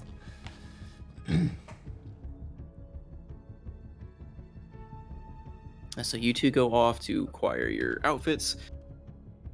What about everyone else? Zidane, Marani, Evian, Andros, who is still asleep on the ship with Barnacle. I want to say we don't have to roleplay this necessarily, but Marani is going to grab Evian at some point in the day and take her to like just have some assistance while she looks for her outfit. Okay. Just because you're like, because I don't know, if Seabreeze has any, like, because I don't know if I've seen Seabreeze's outfit, but you're the only other girl here, so No, that's good. That's Just- cool. so I guess we, like, I don't want to go there looking like a schmuck, so I guess we're going to the good place, the Tail to Thread. Okay, so you're gonna head Oh. there as well? Because, yeah, Gorvin's also pretty dressed up. Shara is in a nice looking... Shara is kind of on the same page as you, Evian, where she's dressed up, but she's also got pieces of armor on. warrior at heart doesn't want to leave that behind. Mhm. Gorvin, on the other hand, is dressed up very finely, though he's very irritated in being in it. So, Zidane would want to try and consult with Absinthoth over how to best look the part, but also keep his armor on. So, if that needs to go to commission some nice-looking clothes, yeah, we can kind of hand wave a lot of this in terms of we don't necessarily have to RP through it. It mostly comes down to you guys just want to tell me real quick what you want to spend the day prepping for. If you want to get tailored outfits done, where you want to get them done, payment, that sort of thing. If there's any specifications and any other prep and or things you want to do before we head to the ball. Nope, So, ready. Morani said you're going to get yours with Evian. You're going to a tail to thread. So you're going to commission a higher cost one. Again, it will cost you 100 gold to commission a out from them, especially kind of last minute. But they will commission it basically to your specifications. Okay. I'll take it out of guild funds, I guess. Just like, don't look at me. Technically, Andros has the guild funds. Ooh. Oh, well. I have money. 'Cause there you go. Take it from your hubby. Yeah. I'll take it from Hubs before I go. I need shopping phrasing, money. sorry. Bye. Is this in exchange for the poison spray? I mean, Now you're doing it. Oh, God. I- What have I done? I'm so sorry. can't resist. All right, but yes, if Zidane wants to lend you money, otherwise you're going to have to. We'd have to have either Andros has to appear, or you have to go find Andros. We can again handwave a lot of that, but kind of just depends on if Andros is going to even make himself, or if Seabreeze, I guess, would tell people where Andros is. Yes. Yes. Okay. He rats him out like a snitch. This is be safe. Oh, he gave me an extra 50. That's nice. That's the cup. I'm not gonna say it. No Take way. a That's dragon way with too cigarette. dark. Oh. Oh wow, the thought coming through my mind right now. Yikes. We're getting it out now so Should that not during say the ball, when we're all dying, Yeah. We could do it more. Respectable. Fair. Yeah. Respectfully. Respectable. I imagine- yes. or Zidane. Stop imagining. That's what gets us into trouble. Do I need to buy fine clothes? Or could I get away with maybe commissioning a tabard or something to slip over my armor with my house sigil? You and Absinthoth are supposed to be some highfalutin noble Yeah, people, so... Absinthoth, to your knowledge, granted, this is a very odd time, so perhaps protocol has changed, but from your It's knowledge as just a probably noble... Huh? Yeah, probably not change that. I was thinking probably not change that much. Yeah, it would be very... At least from what you know, it would be unwise to appear in armor as a noble, because that would be almost like a declaration of war. Understood. You are Yeah. coming to arms as a noble in another noble's house. It's not a good look. What about my own house? Your own That's house, you can kosher? dress however you'd like. However, knowing your mother and your own, you are supposed to look the part. You are supposed to look like a very dignified representative of the house. Could we However, get since it away is with, your own house, rules are a little bit more lax as far as your weapons and armor. we get away with leather armor? Functionally. Mm-hmm. It's up to you. Yes, yeah, like it's showing up in heavy armor, chainmail, or plate, or whatever. Yeah, that's not diplomatic. But something reserved, like leather or studded This is leather. my noble brigandine. This is my. I'm a noble. Don't exactly want to get shanked very It's a- easily. It's a noble breastplate. I mean, I leave it up to you and how you want to pull it off.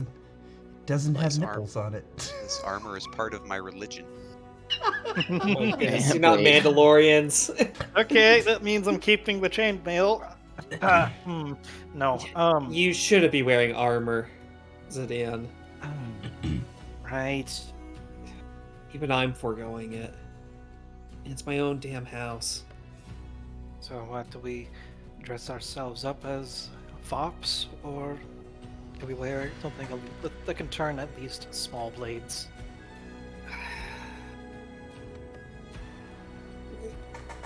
Absent Thoughts just kind of rolls his eyes. You know how nobles are. The gaudier, the better. The more inconvenient looking it looks like to work in, the better. You know, as a noble, other people should be doing your own work. Zidane looks over to you. Modesty is for poor people. He smirks, claps his hands. All right, get to it. How do I dress? Well, we gotta start with the top. Everyone should be seeing is your face. Let's see. He's gonna pull down, see if he gets a little bit of makeup going. Where is Makeup? that going? What goes well with green? Yeah, what? Yeah, he's thinking, what goes well with green? Gold, Oh, black. Black goes with everything. I mean, the scales are still blue. The scaly growths of the auntie. You know, gold goes really well with it. It also signifies that you're quite wealthy.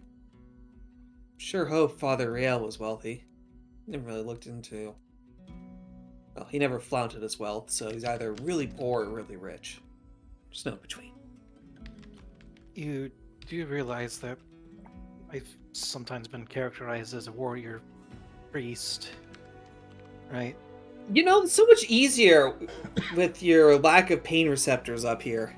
You can really get into... Ah, there we What are you go. doing? Ouch. I know, you're just playing the part. If you do recall, Zidane, when you had seen Father Rael, like, in town and stuff like that, he didn't dress particularly noble-like either. He dressed very simply. Mm-hmm. Because he didn't get his title by being a noble, he was kind of granted nobility for his actions and being a warden. Here, absent thoughts, let's walk and talk. I'm gonna go commission some leather armor, put my house sigil on it, and then we can go from there. It's a bold play, I'll say. Leather armor? Would Absent Thoughts know if leather armor would be acceptable? Or if that would be still see as combative? It's less combative than coming in, full arms and armor kind of deal. It's not unheard of for, like, guard captains to come armed, obviously. But it's also an odd state for Zidane because his house, quote unquote, isn't exactly a normal nobility either. He's the sole member of his own house. As far as even what what Riel really did in any of those functions is still kind of unknown. Whether he even showed up to any of them. So it's a bit of an oddity. You're not actually entirely sure how he's going to be received wearing. The only thing that you're sure of is if he came fully armed, it may invoke some issue to your current knowledge of things. But again, state of the world has also changed a little bit.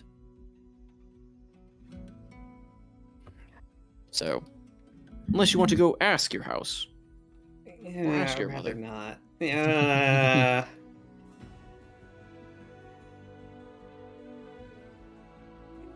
I think you'll be I'm fine gonna- without the armor.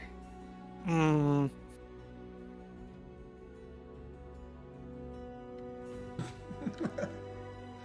He shakes his head and is, here, you're coming along with me.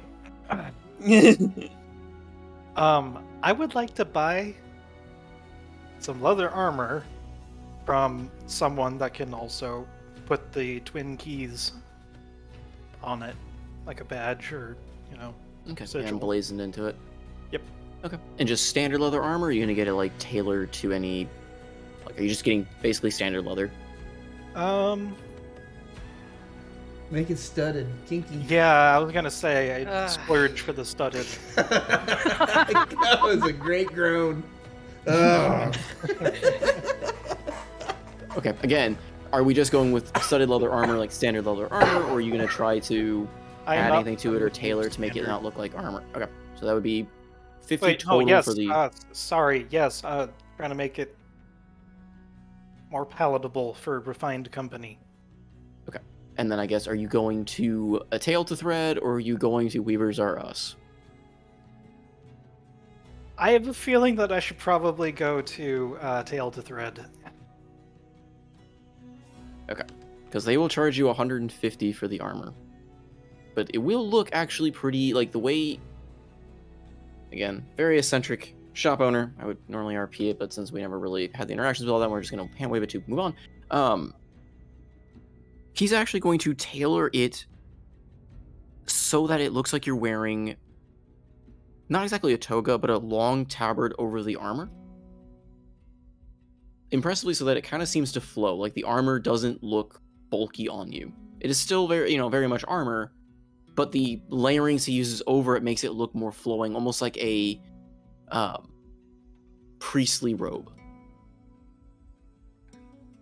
It's almost as if he recognizes me He- and who I served. He recognizes the symbol. Let's just say that. You're not the first person he's made the cloak for. Okay. But yes, he will charge you 150 to make that armor rendition of a gown, or of a outfit. But it will act functionally as studded leather armor.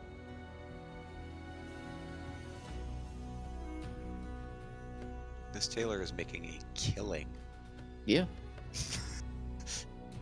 He charges a high price for his very fine wares. Because it's worth it. I mean, the Weavers Are Us are a bargain bin, but... who knows? Alright, so Morani, you've gotten yours, Zidane has gotten his. I think everyone else pretty much has a tire, other than Andaros. And if they weren't... Andaros, what are you up to? Morning will come, and he'll have spent the night on the ship. He will probably converse a little bit with Barnacle, get the lowdown of what happened with him. He would mention what happened the night before, but seeing how he can't speak, he would ask Barnacle to use prestidigitation, and would make his, his tricorn, his jacket, everything as clean as possible. As the spell can make it clean, so it will look as immaculate as it could. But other than that, he's not wearing anything different. He's still got his the real thin elven mithril chain layered underneath. It's not noticeable, so he's wearing what he normally wears. Okay. Maybe spruced up the feather from Thomas a little bit. Alright. So you're doing that on the ship. Alright, so let's say that takes... Say it takes about 3 hours total for everyone to kind of get tailored, get their gown, like get their outfits, because he finished the ones from the night before, but then has to prep now 2 more, 3 more, 2 more, 2 more, 2 more, brain. Unless, and absent thoughts, unless you're tailoring anything unique, or if you're just going with what you already have. Yeah, going with standard fare. I mean, why not? It's his house. He can wear regular clothing. Okay. it's about 3 hours from the morning, so you still have a couple hours before the evening.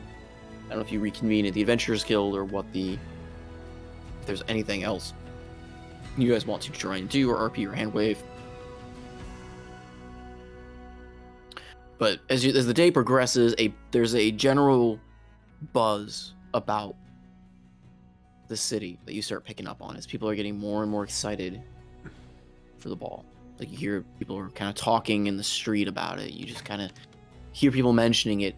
The tailor shop is very full as people are trying to get clothes. However, a vast majority of the populace can't afford clothes from him, so they're just kind of going as they are, or getting what they can from the other shop.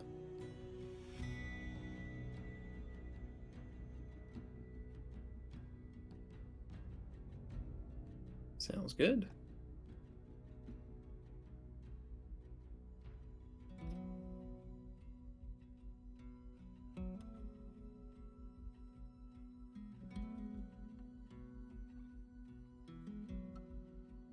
I would most likely, after the excursion with Marani, Evan would probably try to find Andros. I don't know if everyone's meeting back at the guild, but After he got himself cleaned up, Andros has actually made himself scarce. never mind.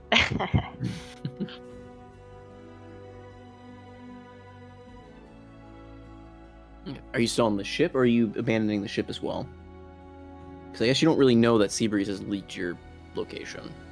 I would assume he'd stay there for probably a good portion of the morning. Yeah, mostly just going through routines that he did on the ship for many years. Something familiar, something mundane, something mindless. And obviously he'd be keeping track of where the sun was to know what time it is. And, you know, maybe with about an hour or so to go before the ball is supposed to start, he'd be heading that way.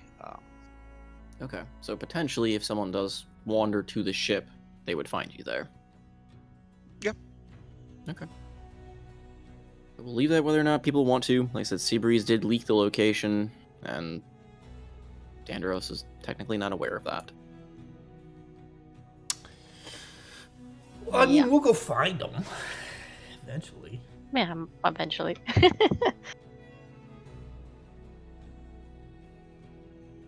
Well, I mean, do you try and find him before the ball, or are you just gonna... Yeah, kind of... I was gonna try to find him before the ball, but... Okay. Like I said, you know he's on the ship, so He was over after your by the excursion ship. with Morani... Yeah, just after the excursion with having Marani be dressed up and have her dropped off at the guild. Like, go back.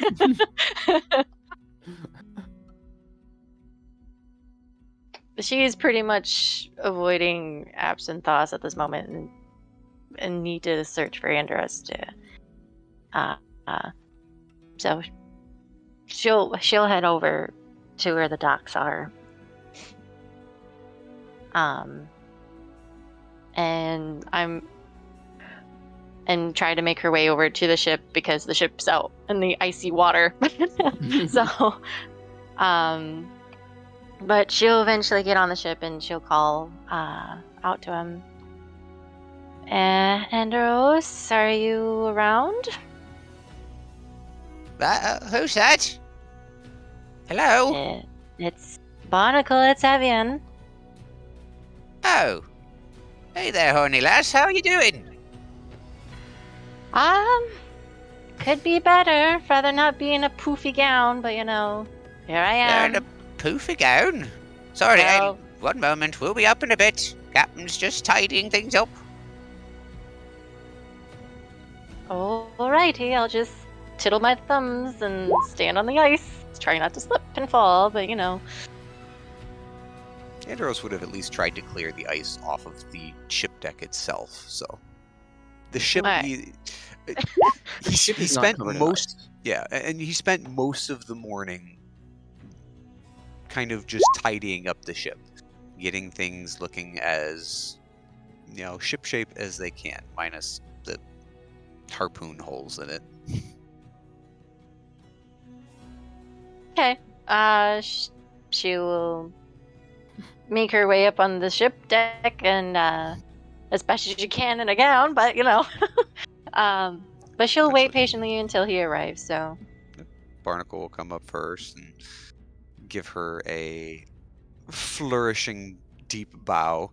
Well, you're looking mighty fine, lass. What's the occasion? apparently we were invited to a ball. That's Oh, why. right. That's why the captain had me clean his stuff. That's soon, yes? Tonight? I believe so. I think it's almost time. Oh. Oh, well, I think the captain knows.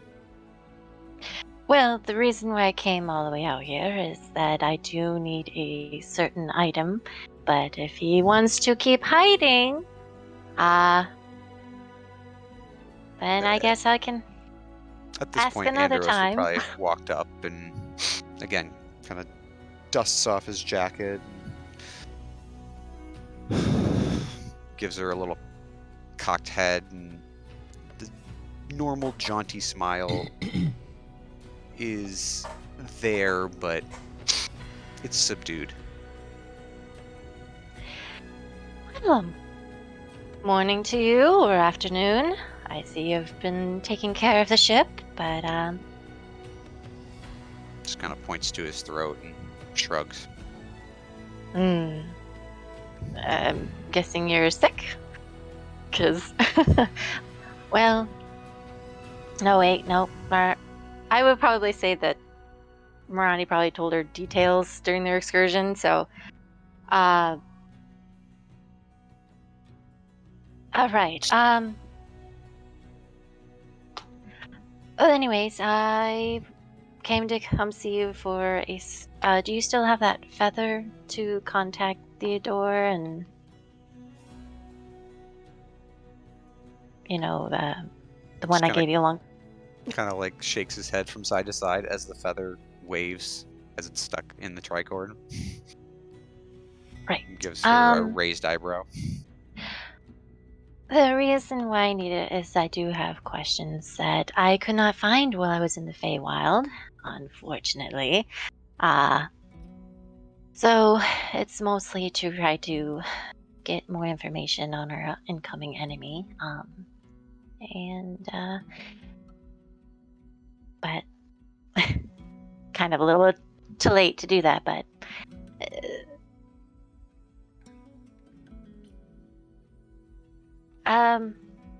do you Kind of stands there, crosses his arms, and just taps a boot.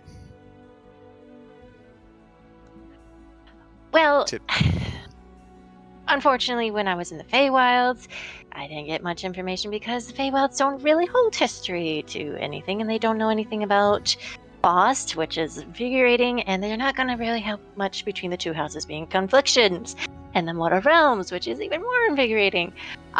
As she's talking, he rolls his eyes and walks up to her, pats her on the cheek, and walks down the gangplank.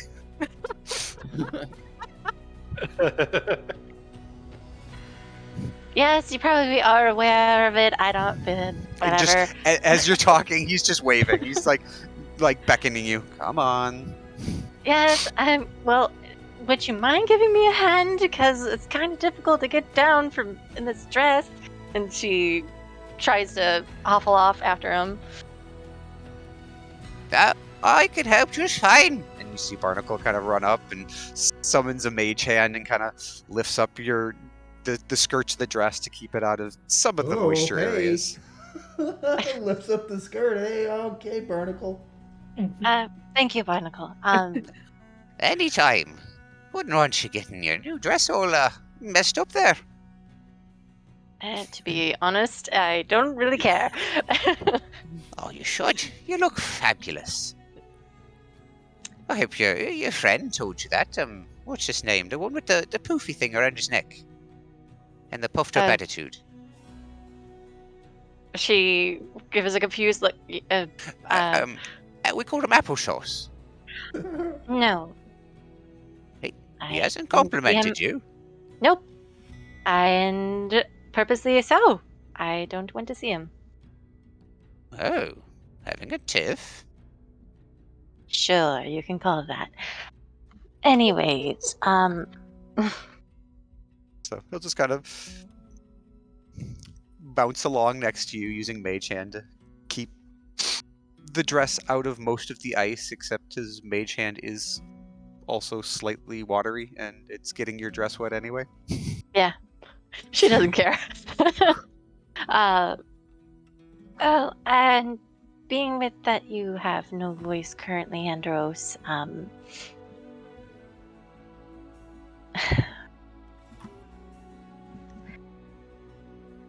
I know this is going to be frustrating for you, being that in the house and whatnot, but I'm here if you want to lean on me like you have done for me. So, but I'm sure they'll come in time. Just wanted to be there for you. Just, Kind of see him spin on a heel and nods his head, gives you a wink, and keeps walking. No, actually, at that point, he may have stopped and will kind of like, in that bow, he kind of like ushers her forward, like, well, are you coming? Yeah, she goes after. She walks next to him, And he trying to keep in offers- step with him. He offers an elbow for her to hold. She takes it. And yeah, with that smile again, that was more subdued. It's grown more back to what you're used to seeing. She would see that and she'll smile back. So I'm gonna miss your sarcastic comments and trying to woo all the women that you normally do. But I'm He sure you'll gives you- find a way. He gives you a side-eye glance, and Barnacle next to you says, Oh, I don't think he needs to use his voice for that. Oh, I'm aware. I am quite aware. She just winks at that. Anyways, moving on to the rest of the party. Well, before you get back, however, Mm. Andros and Evian and Barnacle, you are also greeted with a very loud ruckus as a gaggle of dwarves is rushing towards you at full speed across the ice. Oh no! There you are, you bloody idiot! As Karjit dives headfirst into you and slams you to the ground. Where the great. bloody hell have you been? Andros, you hear the wind get knocked out of him, and he just lays there silently groaning. He can't make a sound, but he's just like Well, now you're too good to talk to us, Captain. He's just in pain and patting Karjit on the back, like, I can't breathe. I think you're squeezing too tight there, dear. He's tougher than that.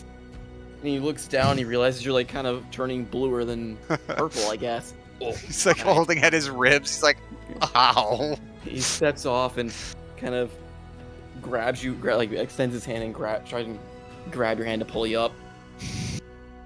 We got worried when you left us in the sewers and you never came back. He goes to speak, and then again, just like bites the inside of his tongue. Bilge right got your tongue, lad. Looks I'm at sure it Barnacle. wasn't intentional. And it's just been a very long night, and you guys are quite alright. Well, you gave us enough booze to last us the night, so yeah. We're okay, See? but No problem. You're happy as can be. Now, are you going to a party or not? Wait, what? Why not? More the merrier, right? There is a ball. A lot of drinking, a lot of women, or men, if you're into them. Are we allowed to, Captain? All the dwarves are kind of looking around both nervously and eagerly at this. Oh no. Oh no. Andros will Dave, look why? look at Barnacle, look at Evian, look back to the dwarves, and you see him give a nod. And Barnacle says, Well, you're all welcome to come if you apologize for tackling the captain like that. I know you They're too mean busy well. cheering. They're too busy cheering. At the moment you say yes, they just start cheering. And you hear them like clamoring amongst themselves. and Andros just turns back and gives a a amused smile and a shrug, and then looks at Barnacle and kind of like gives a nod, and Barnacle kind of his shoulders kind of slump a little bit. Right. The captain says if you're going to the ball, you've got to get cleaned up. So, All let's right, lads, you go. heard him. Everyone into the drink. And you see them all rush past you and start diving into the water. Oh my Be sure you God. scrub. And Barnacle will oversee and get them all cleaned up with prestidigitation after they get out. It's when the undead squirrels ate the dwarves. Are you kidding? They murder undead squirrels. These are my dwarves. Yep, they are I currently mean, bathing most- in the freezing ocean. Because that's just what they do. Evan would just laugh and just help Andros to his feet. Well, we got a lively crew. Just nods, smiling affectionately, if a little pained. I will be all right, and you will be too. And she gives a friendly pat and, all right, let's get this ball rolling and get this damn ball over with. Gives a flourish of a bow and continues walking, offers the elbow again. Yep, takes it. Away from the sputtering and attempted cleaning efforts of a bunch of dwarves in the freezing ocean. Alright. So, you reconvene at the Adventurers Guild. Is there any other RP thing we want to do? Or we want to fast forward to the ball, or how do we want to do this? I'm guessing people want to talk to Andros, though I am at it before. Andros doesn't go to the guild. He heads toward the nobles' quarter, and we'll meet the rest of the party there. Let's go to the Okay. ball. To the ball! Get this ball rolling. Rolling, rolling, rolling, rolling.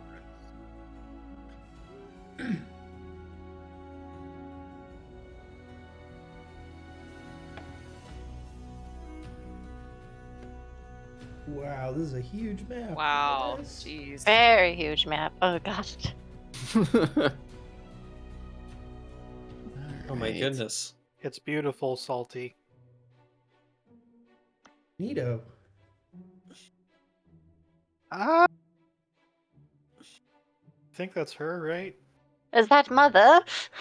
That is indeed. Marani, is Frey coming with you as a spider in this as well? And is Shinari being taken along?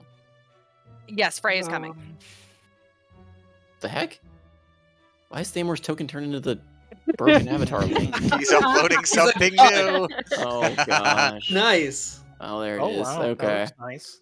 Yeah. Wow, Thamor actually looks decent. Oh shit, is he I in can't armor? see it. Oh, now I see it. Oh, he looks nice. Why is the grid breaking? Fuck. Okay. Anyway.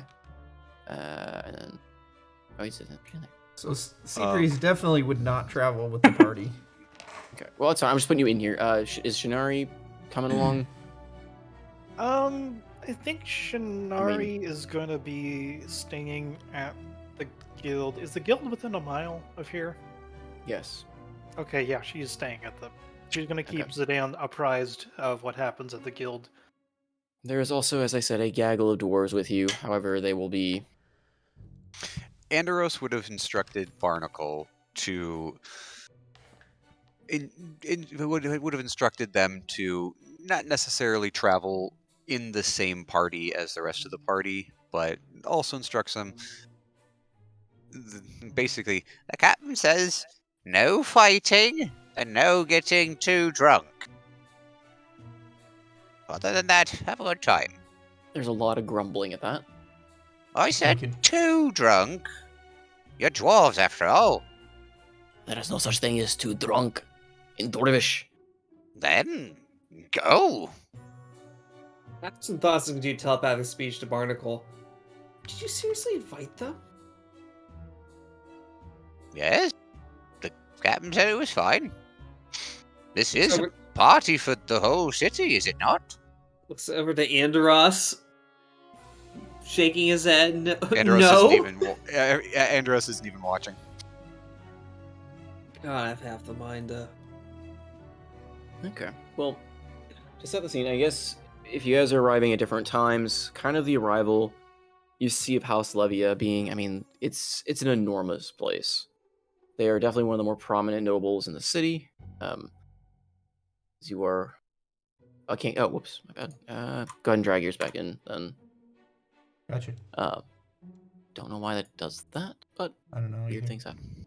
Anyway, but as you enter through the gate, you see several guards kind of patrolling around the house. You already hear the clamor of just lots of people within the building, as well as on the grounds around. Tokens for everything, just not to spam the entire screen. But there are several people, as well as those that are chilling outside the grounds. You definitely notice kind of it seems like a large party. There are servants walking around offering drink and food to a lot. And coming through the main kind of doorway onto this open-aired, like, receiving platform, you notice kind of the herald who initially came to get you is standing there waiting, and at seeing anyone from the party coming, he will immediately greet you and tell you to wait here for the rest of your group, as Mother would like to see you all together. Touchy, I can't control my token. Okay, you know what? Just everyone have their own tokens. It's apparently the ones I drag and drop break. So I'm going to delete people's... Yeah. I don't know why it's doing that, so I'm going to delete you. Mine's good with okay. mine. I'm fine. Weird. By the time we enter the hall, Andros would have had Barnacle return to his flask, but would essentially have the flask, again, stowed under his jacket, but it'll stay open. Okay. And Seabreeze, you said you're coming later. Are you coming as a guard trying to sneak in, or are you going to come in your normal Nope, appearance guard. for now? Yep, guard. So Okay. plan is to blend and infiltrate. Okay. Then I will go to you in a bit then with that. That'll be a slightly different thing. But the rest of you kind of arrive roughly around the same-ish time, I imagine.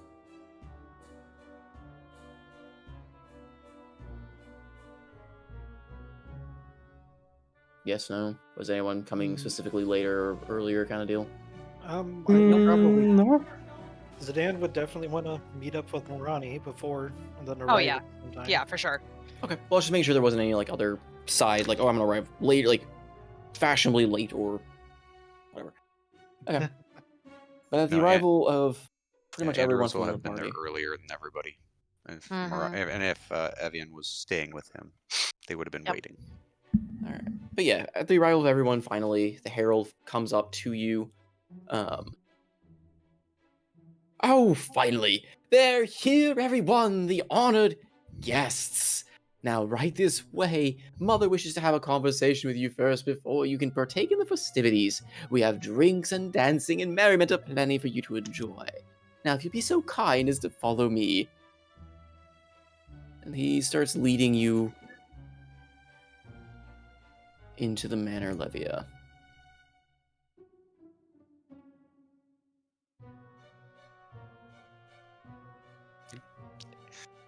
Andros will be waving and greeting those who are watching. Okay. And the dwarves that arrive are going to basically be standing out on this patio, just immediately starting imbibing the drinks and kind of keeping an eye on you guys, but almost acting like rear guard. Yep. So they are starting to party. So What I expected them to do.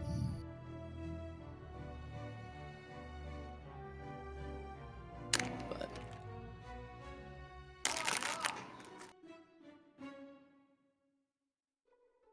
I would say that Evian is a little tense, and probably give like more of a squeeze on Andros's arm as they follow in pursuit. Okay. You notice as he's walking to, the Herald has kind of made some motion, and you see him kind of talking to himself a little bit as he's walking. And those of you with magical prowess who've done this many times before, you definitely get the sense or the knowledge that he's casting Sending. Great. Staff are spellcasters.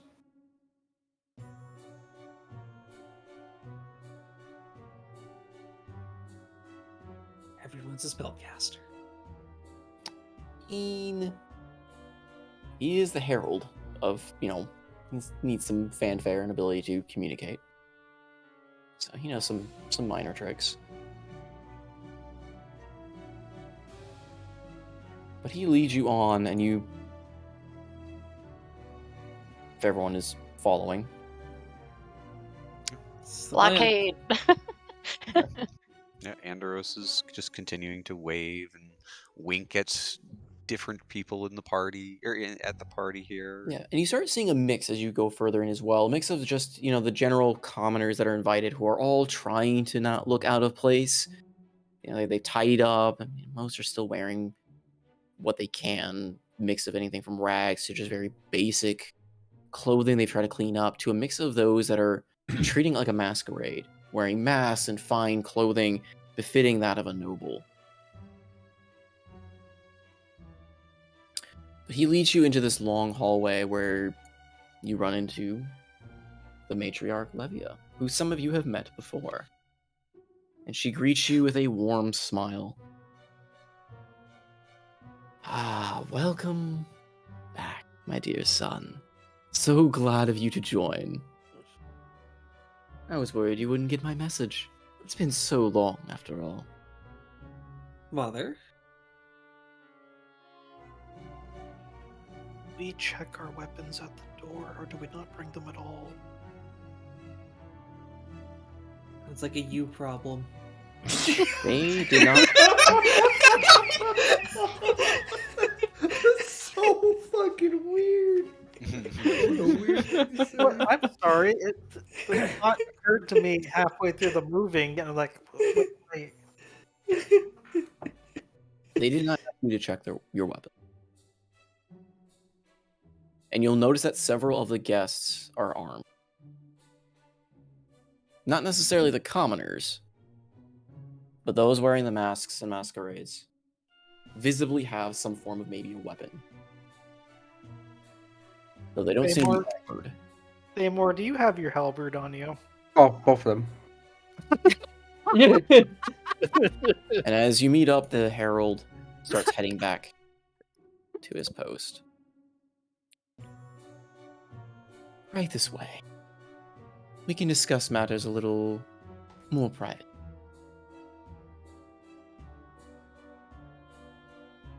She's going to lead you into the study.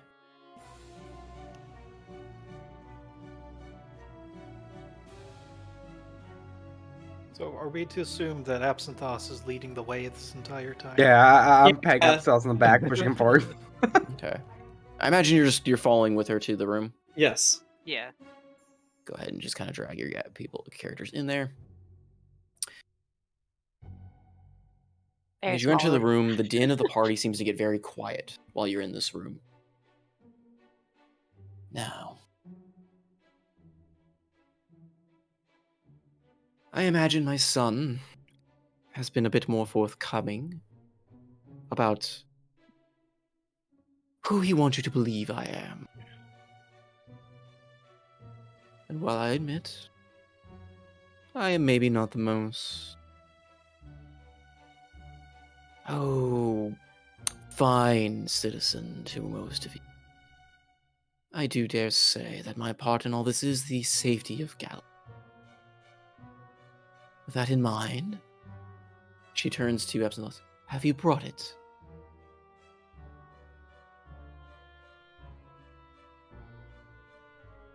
Okay, a little meta for a second. Like, I'm not sure I really want to start a fight right now. Oh, please don't. Please don't. Stab her in the face. Do it. Almost kind of seeing your, like sensing your hesitation of sorts, she gives you a coy smile. Oh, and if you're thinking of doing anything rash, my boy, just remember who you're talking to.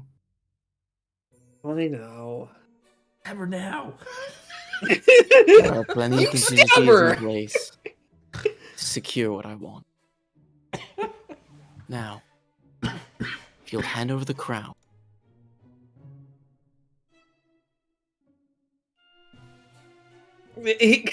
Thus just kind of looks and You do remember I asked you for it. Applesauce is gonna do telepathic speech to Andros. Oh, good. Where the fuck's this? Do you still have that fake crown? Just stares at him with a slight smirk. And pats his pats his side. There's a small satchel on his side. Did I tell her?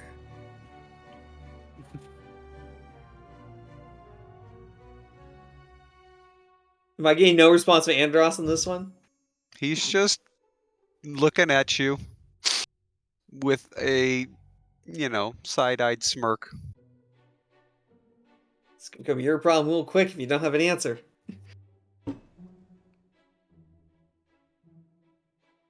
I'm sorry, Mother. It's, for the safety and security of that crown, I did have a friend carry it. Looks over to Andros. Oh, jeez. I expected better.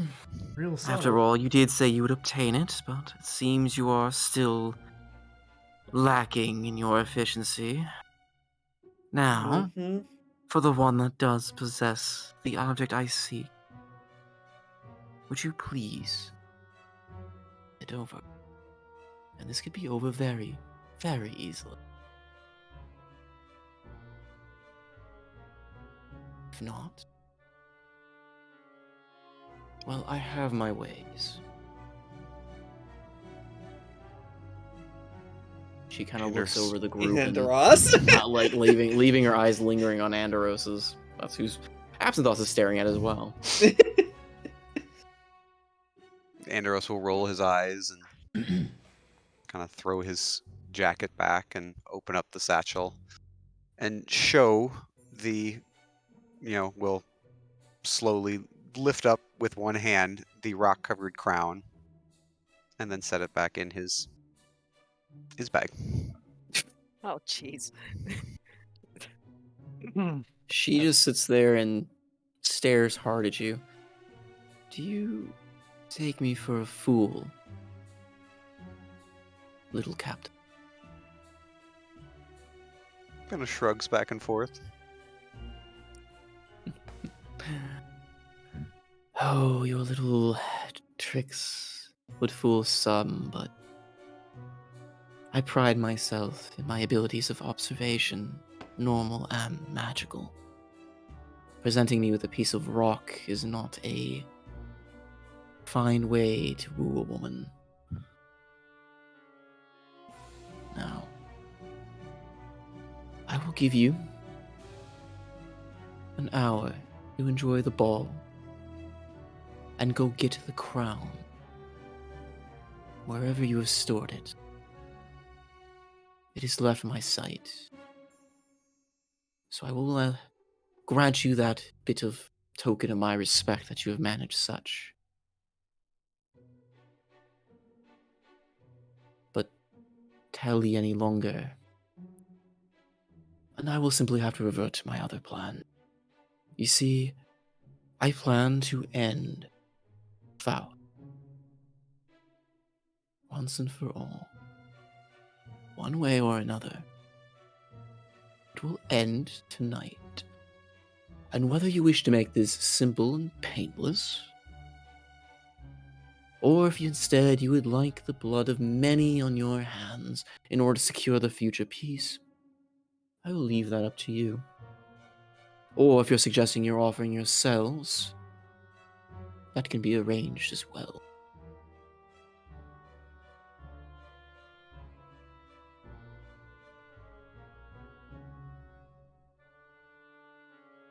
Looks over at Absinthoss. Stunned silence from Absinthoss looking back at Andoros. Then you have an hour. Yes. Until then, why don't we enjoy ourselves and we'll fetch this little crown for your liking. Go ahead. Enjoy the ball, see the festivities. I know full well you know the power of Faust at hand. And she stares and gives a very, very coy grin at you, Andros. Winks back at her.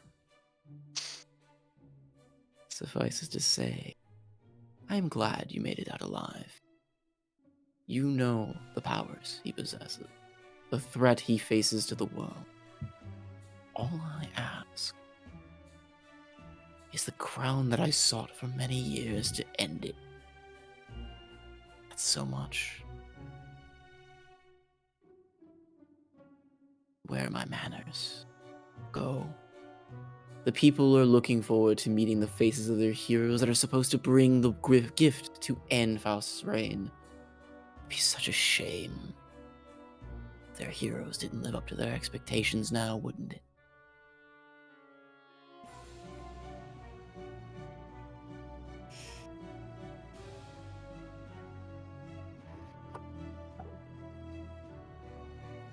One can never be too careful. You never know. Things could be pried out of our own hands while we waltz about this ball.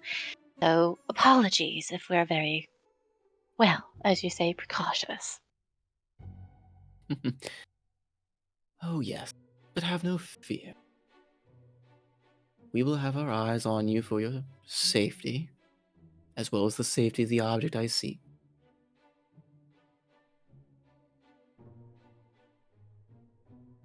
Playing games here could lead to some very disastrous results. I only seek to fix things.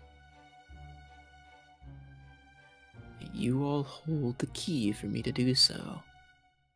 A key that I sought to unearth far before you stumbled. Now, as I said, go, enjoy the ball. If you have a change of heart before the hour is up and bring me the crown, you can find me here or perhaps even on the ball floor where I will entertain my guests. After all, I'm throwing a party. Oh, and try not to embarrass yourself too much. I know most of you here are not noble bringing, but we'll try to excuse that for the night. We have many of assortment of guests here. You do look lovely, most of you. I do appreciate the effort.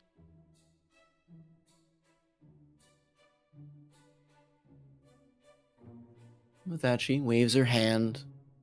The door unlocks.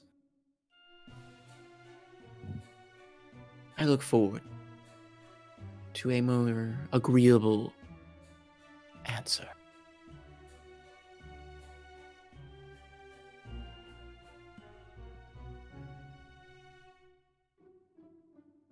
Well, until then, let's have a party, shall we? Evan just claps her hands and just waltzes right out the door. Zidane shares a very perplexed look with Marani and then proceeds to get up and lead them out.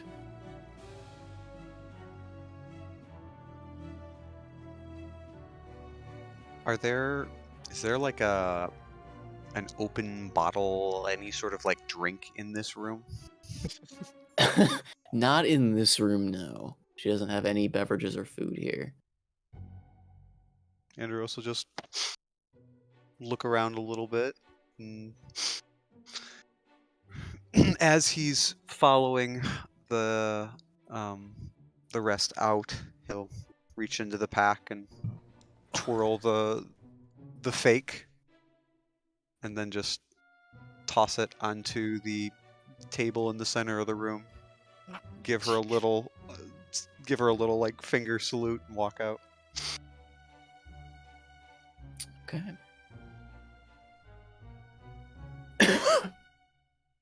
Seabreeze, before we wrap up and end the session with the beginning of this ball time, how are you going about infiltrating?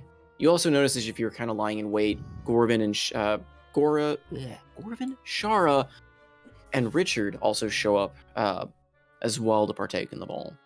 Oh, interesting. I was thinking about going over to the right-hand side and walking the outside path here. Mm-hmm. I honestly want to see if I can just, in the Levia house guard attire, approach from afar and just walk right onto the grounds and start patrolling like over here. I mean, you have the badge of a captain, if I remember correctly. I don't remember. I thought we went with a more simple one because you went with not like a house. I think you went with like step up from a grunt, basically. Okay. Because you actually have the symbol here, so you're not like a house grunt, but you're not like a full. It's right, you didn't go full-fledged captain. We talked about it.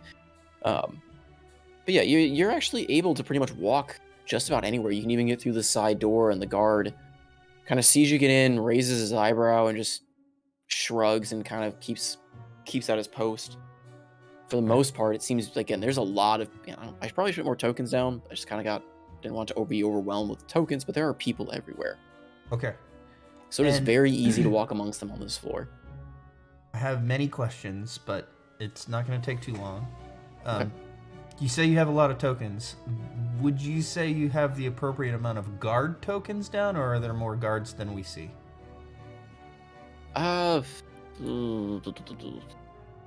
Probably close to the appropriate amount of guards. There's probably a couple more on the outer grounds I didn't put down as far as just patrolling doors. Okay. But as far as inside, for now, that is roughly the equivalent amount. Mm-hmm. Are these flower beds on the outside and shrubberies enough to hide a body?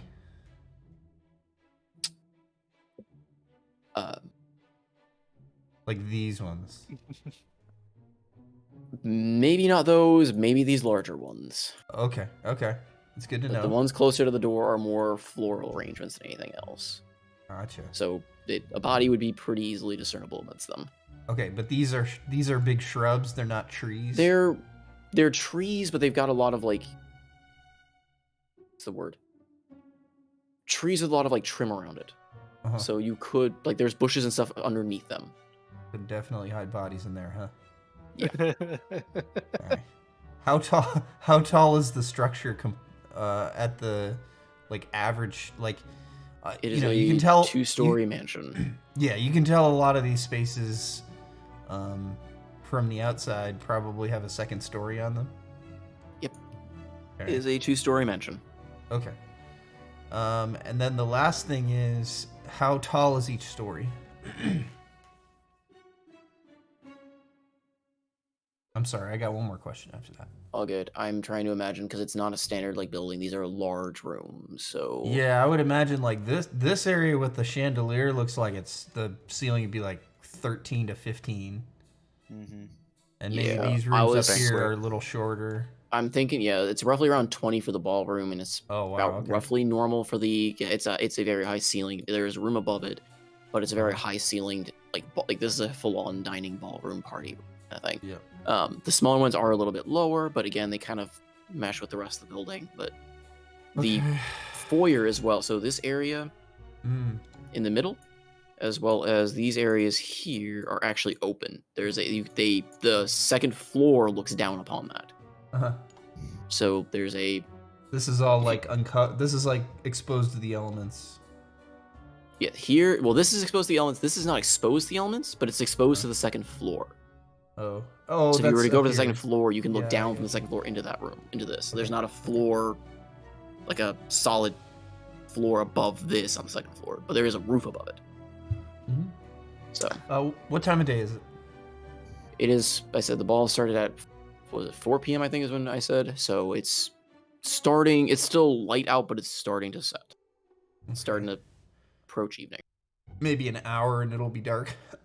Yeah, hour and it'll start being like sunset, like dark with like traces of sun, and then 2 hours it'll be dark. Fully Okay. dark. Time to go in a door. You're There you actually go. using a door. Wow. We're gonna go in this door. Who are you and what have you done with Seabreeze? She does it upside down. I wish I had a token. If you want to give me one of your guard tokens, I'll take it. Do I need to just give you the picture so you can overlap your character? Is that how that'll work? Give me the token, and I'll change my. That would give you Yeah. access to every token on here, wouldn't it? Or No. Give me the picture of the whatever you uploaded as the guard token. Yeah, that's what I Assign- meant. Like, yeah. Assign that as take the actual picture you and could do assign it that as too. her token image. Oh, that's interesting. So you would replace her picture with the guard's picture, and then you could like mark it with a dot or something to signify that that's Seabreeze. Well, I'd have to add it as a character, so I just drag a. No. Like go into her sheet. Oh, you mean just override her current image? Just override her current image. Yep, that's fine. That's what I was gonna do. Yeah, because I have her token, I have this token, and I have the the true form and all that stuff. Don't worry about it. Why is it showing up as? Here it is. Token property, or actually, here, hold on. Right. So do this. Do.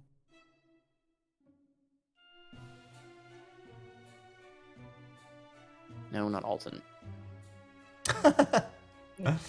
Not Alton, no. Alton turned into a guard. Oh no. Whoa, no. Is Alton around? Wait a minute. That means Whisper might be here. There we A lot go. of I think other you. interesting people. Are you able to control that token? This guy here? Negative. Does 100 say all? Try dragging a new token on. Well, anyway, it doesn't really matter. Like, you just know that my upside. Oh, there you go. down I just dragged you on. I got one. Yep. Okay. I'll delete. I'll get rid of this. Okay, and then I'll give you a dot so we know that you're. Nice. So that's the Seabreeze guard. Captain Guard voice. Yeah. So we're walking up this way. Is this guy? Do I outrank this guy? You are roughly this. For all the guards here, you are roughly the same rank. Okay. Well, I go around this guy nicely. The only one that you would not be out. The one that outranks you would be the ones near the door, actually. But I need to mark them. I give this guy a nod and act like I'm patrolling. Go this way. Yep. He just kind of gives you a curt like nod of his head as he's watching the door. Okay. Do I? These people are all here, right? If that's the way they exited, yes. All right. Guessing this would be around the time they finish their conversation and the doors have opened and she's allowing them back out to enjoy the. I'll shadow my friends and the opportunity to give them a wink.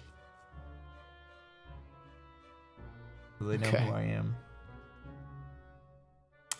And then I might like to go snooping, but you know. Okay. I want to end the session for you. Yeah, I said we can pick that up on the next session when we kind of start doing the ball itself. But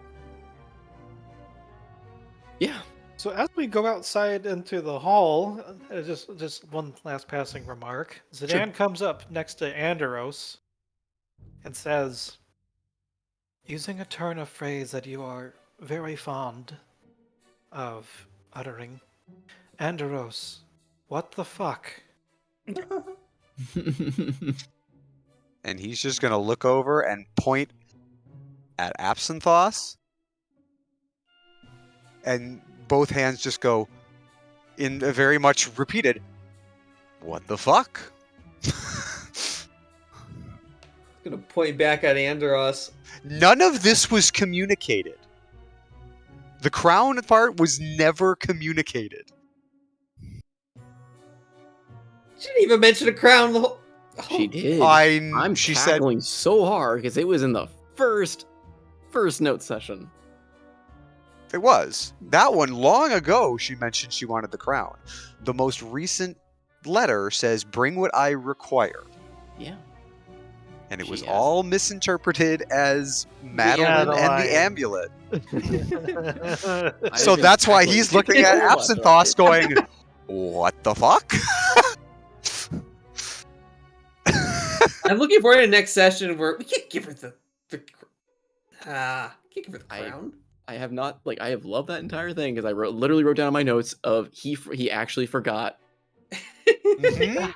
Oh, Yes. man. Oh my goodness. Again, we were all My stats are operating. average, okay?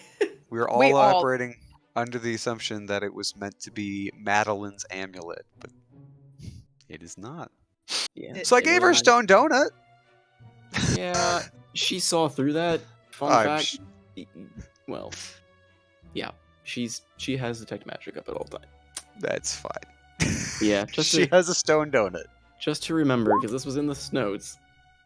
Because why do you think she remembers the dagger you brought to her a while back too?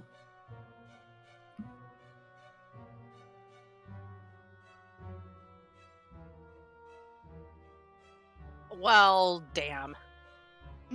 She We has been all looking for it. we moment- all Reading. The This is moment the hard she said spots. that, I was like, oh, that was a misinterpretation. Yeah. Well, I wasn't gonna correct it. I love the No, fact I that we know. had a conversation. and again, that's why Andros is looking at Absinthoth being like,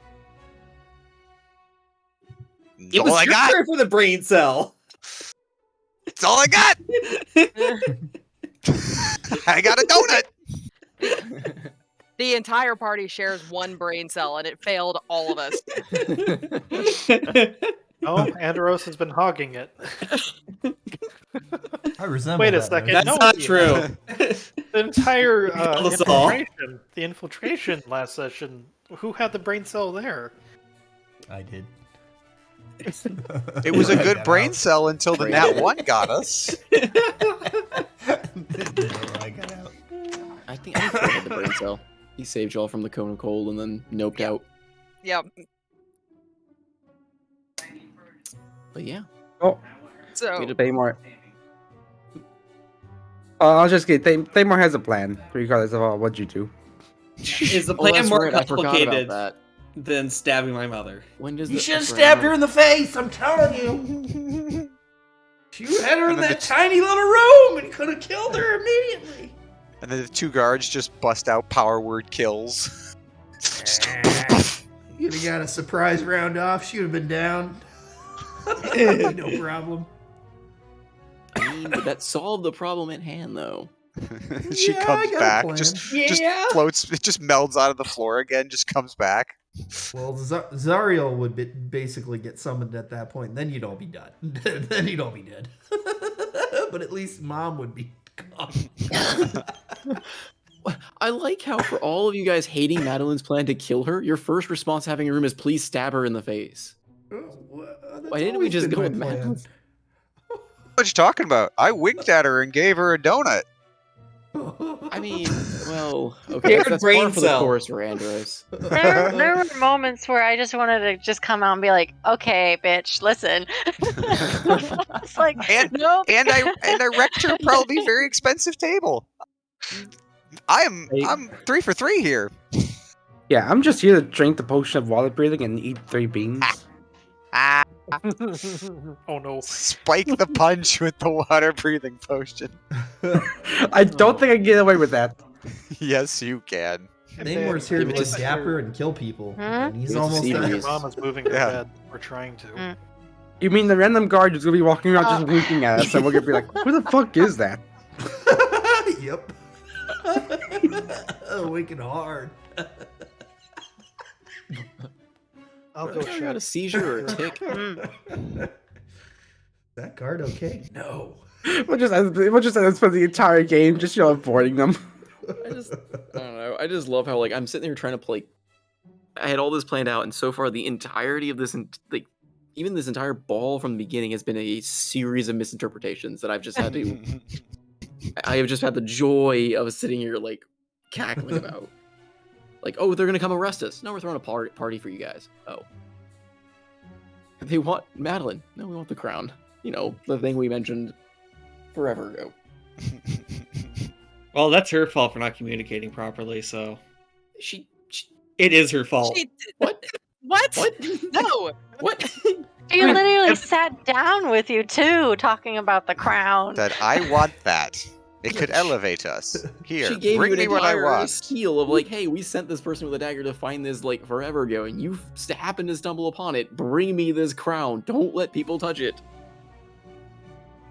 Absinthoth, she didn't communicate with you effectively by not tattooing it on your forearm for you. And to be fair, she did nearly try to kill the sister again. So you could technically interpret that as she didn't want the sister; she just wanted her dead. All right, hold on. I forgot you communicate in void now. Let me clarify this. Crown be mine. another stone donut appears on her table. You forgot the guttural infernal. So like in game time, how long ago did this conversation happen? Because I know that this was like a year ago, like in actual. In game time, this would have been about a month, I think. So the last You time mean we a were few months? Yeah, so we Was it a few let me months? see. We spent probably 2 weeks in Dunmorok. We spent the first week kind of getting to the Groombar's castle, and eventually going down in the underneath and doing all that, and then we spent another week there after everything got solved. So there was about 2 weeks in Dunmorok. I would assume about another week of sailing to get to Tilbrook, and then there was probably another 3-4. There were probably 2 or 3 more days of travel in there with all the bird flight, and so it's detours. probably about a month or so ago. Yeah, about a month and a half, I guess, because this happened early when you guys got back. Unless our day in the Feywild Carnival was actually like 3 weeks. No. Like I said, that one was kind of a like off canon but canon kind of thing. Mm-hmm. Like not truly a time dilation and screw up of the world. Though I mean, it had plot relevance. It had plot relevance to Evian, but yeah. And I'm assuming that after this conversation happened, Absinthoth did not tell us about it at all. So he said so absolutely we were just nothing. okay. So at least in character, it makes sense that the rest of us thought that she was talking about the amulet, Yes. but really, Absinthoth just doesn't remember what he talked to his mother about a month ago. So Mom said, "Bring me this thing," and Absinthoth went, "There's a girl. She's getting dressed in the other room. Oh, look, you tossed a dagger. That's probably important. I should go pick that up. Thanks, Mom. Bye." In true son fashion. Oh, what? You were talking, huh? Ooh, shiny. Yeah, I'll take this. Snacks. I wish it was part of a ploy to make her more angry, but I'm not that smart. well, it's comforting to know that Zidane isn't the only one that's suffering from brain lapses. I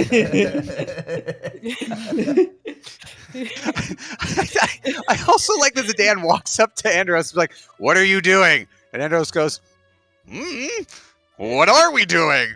Talk to the guy who should have told us stuff." And the guy who told us stuff goes, "Huh?" In Absinthoth's defense, that -1 penalty to wisdom's really paying off.